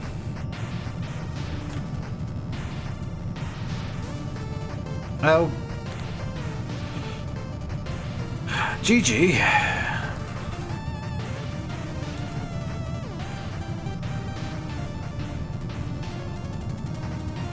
So, in theory, the airport will be directly ahead of us in a second.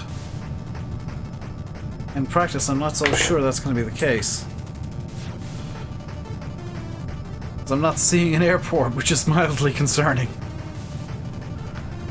But we did get a report from...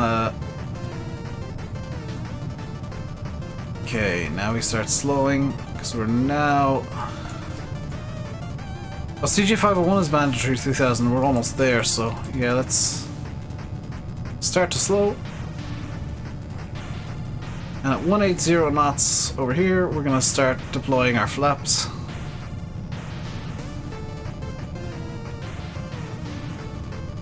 There's the airport.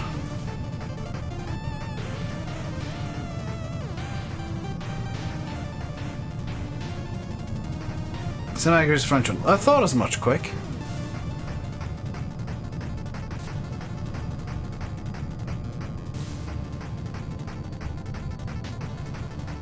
Yeah, there's the runway direct ahead. 12 knot headwind. Altimeter setting. Whoops. Our altimeter setting is correct.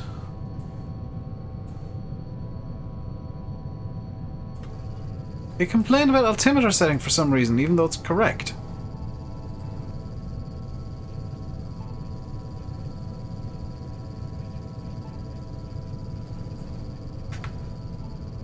Alright, let's go flaps 1. That'll bleed off a decent bit of speed. Just through drag.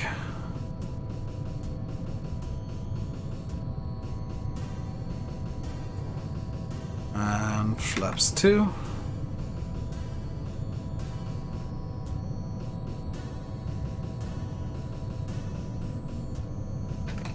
Gear down.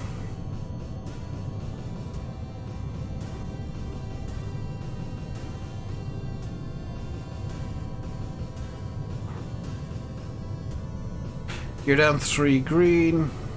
Approaching 0-5. Flaps full. Autopilot disconnected. Have to binge watch Oakfield after this. Hopefully Oakfield, I need the yaw damper you get. Hopefully the Oakfield videos are enjoyable. I've been enjoying recording them. Why do we have 4 red? There we go. 2 white, 2 red. Wrong glide slope.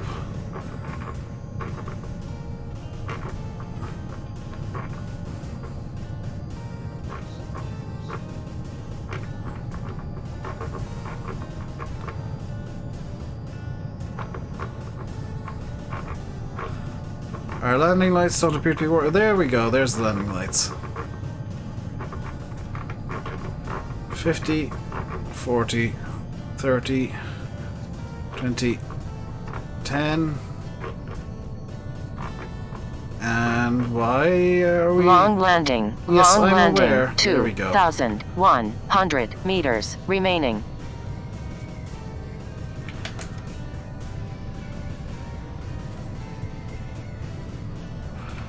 Versus green. Manual braking. And still the reverses. So where are we on the runway right now? So I have no bloody clue. Airports, that... So, oh, I can just...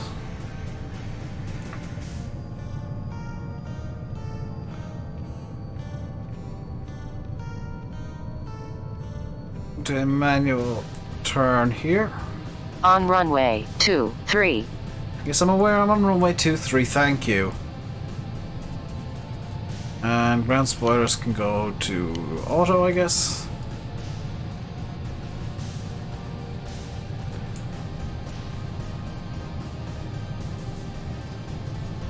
Yes, I floated and I'm aware, and it wasn't a great landing. We're on the ground, that's all that matters. Cabin light can come back on.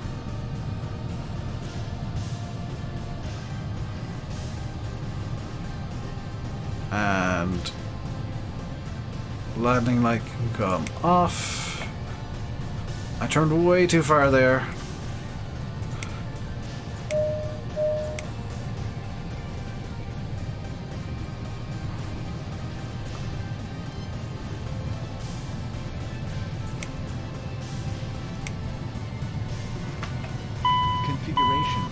Configuration. Technically config warning. But that is intentional because X-Plane really doesn't like you putting a jet on some grass. Or any plane on some grass for that matter.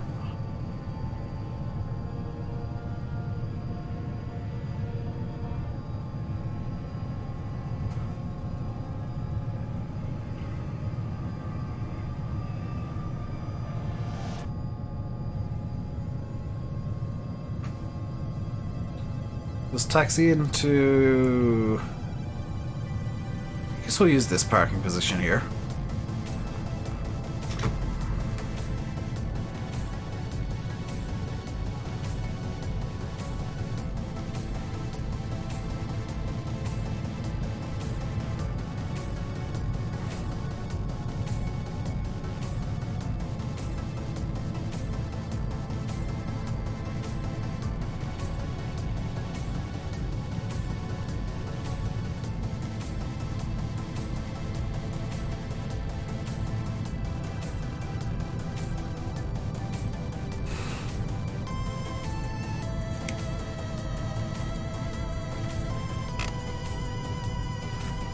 And I forgot to turn on the APU.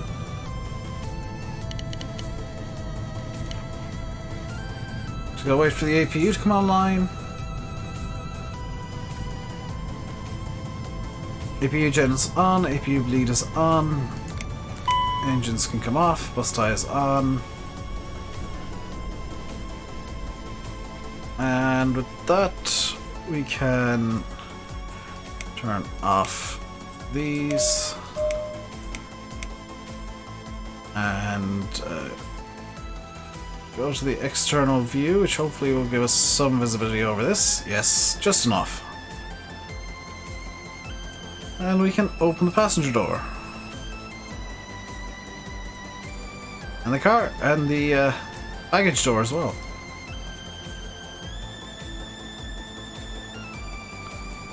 That was not bad parking actually for going for me.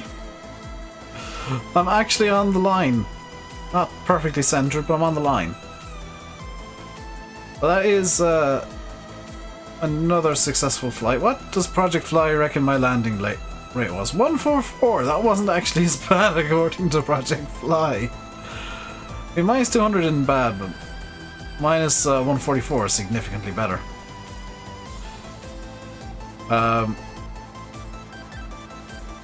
We had technically 9 passengers, which yeah. According to Project 5, we had 9 passengers at least. Well, that's going to do for today, guys. That is N'Djamena Airport. I can mark that as green. Because we are at N'Djamena. Next time, which may be tomorrow, depending on our mood, or maybe Friday or Saturday, we're heading to Niamey in Niger, and then depending on how long it takes to get there, we might head to Burkina Faso after that. Though I'm thinking the Burkina Faso and Mali might be a cool double stream, or double leg stream, and then up to this Western Sahara is going to be a pretty long flight.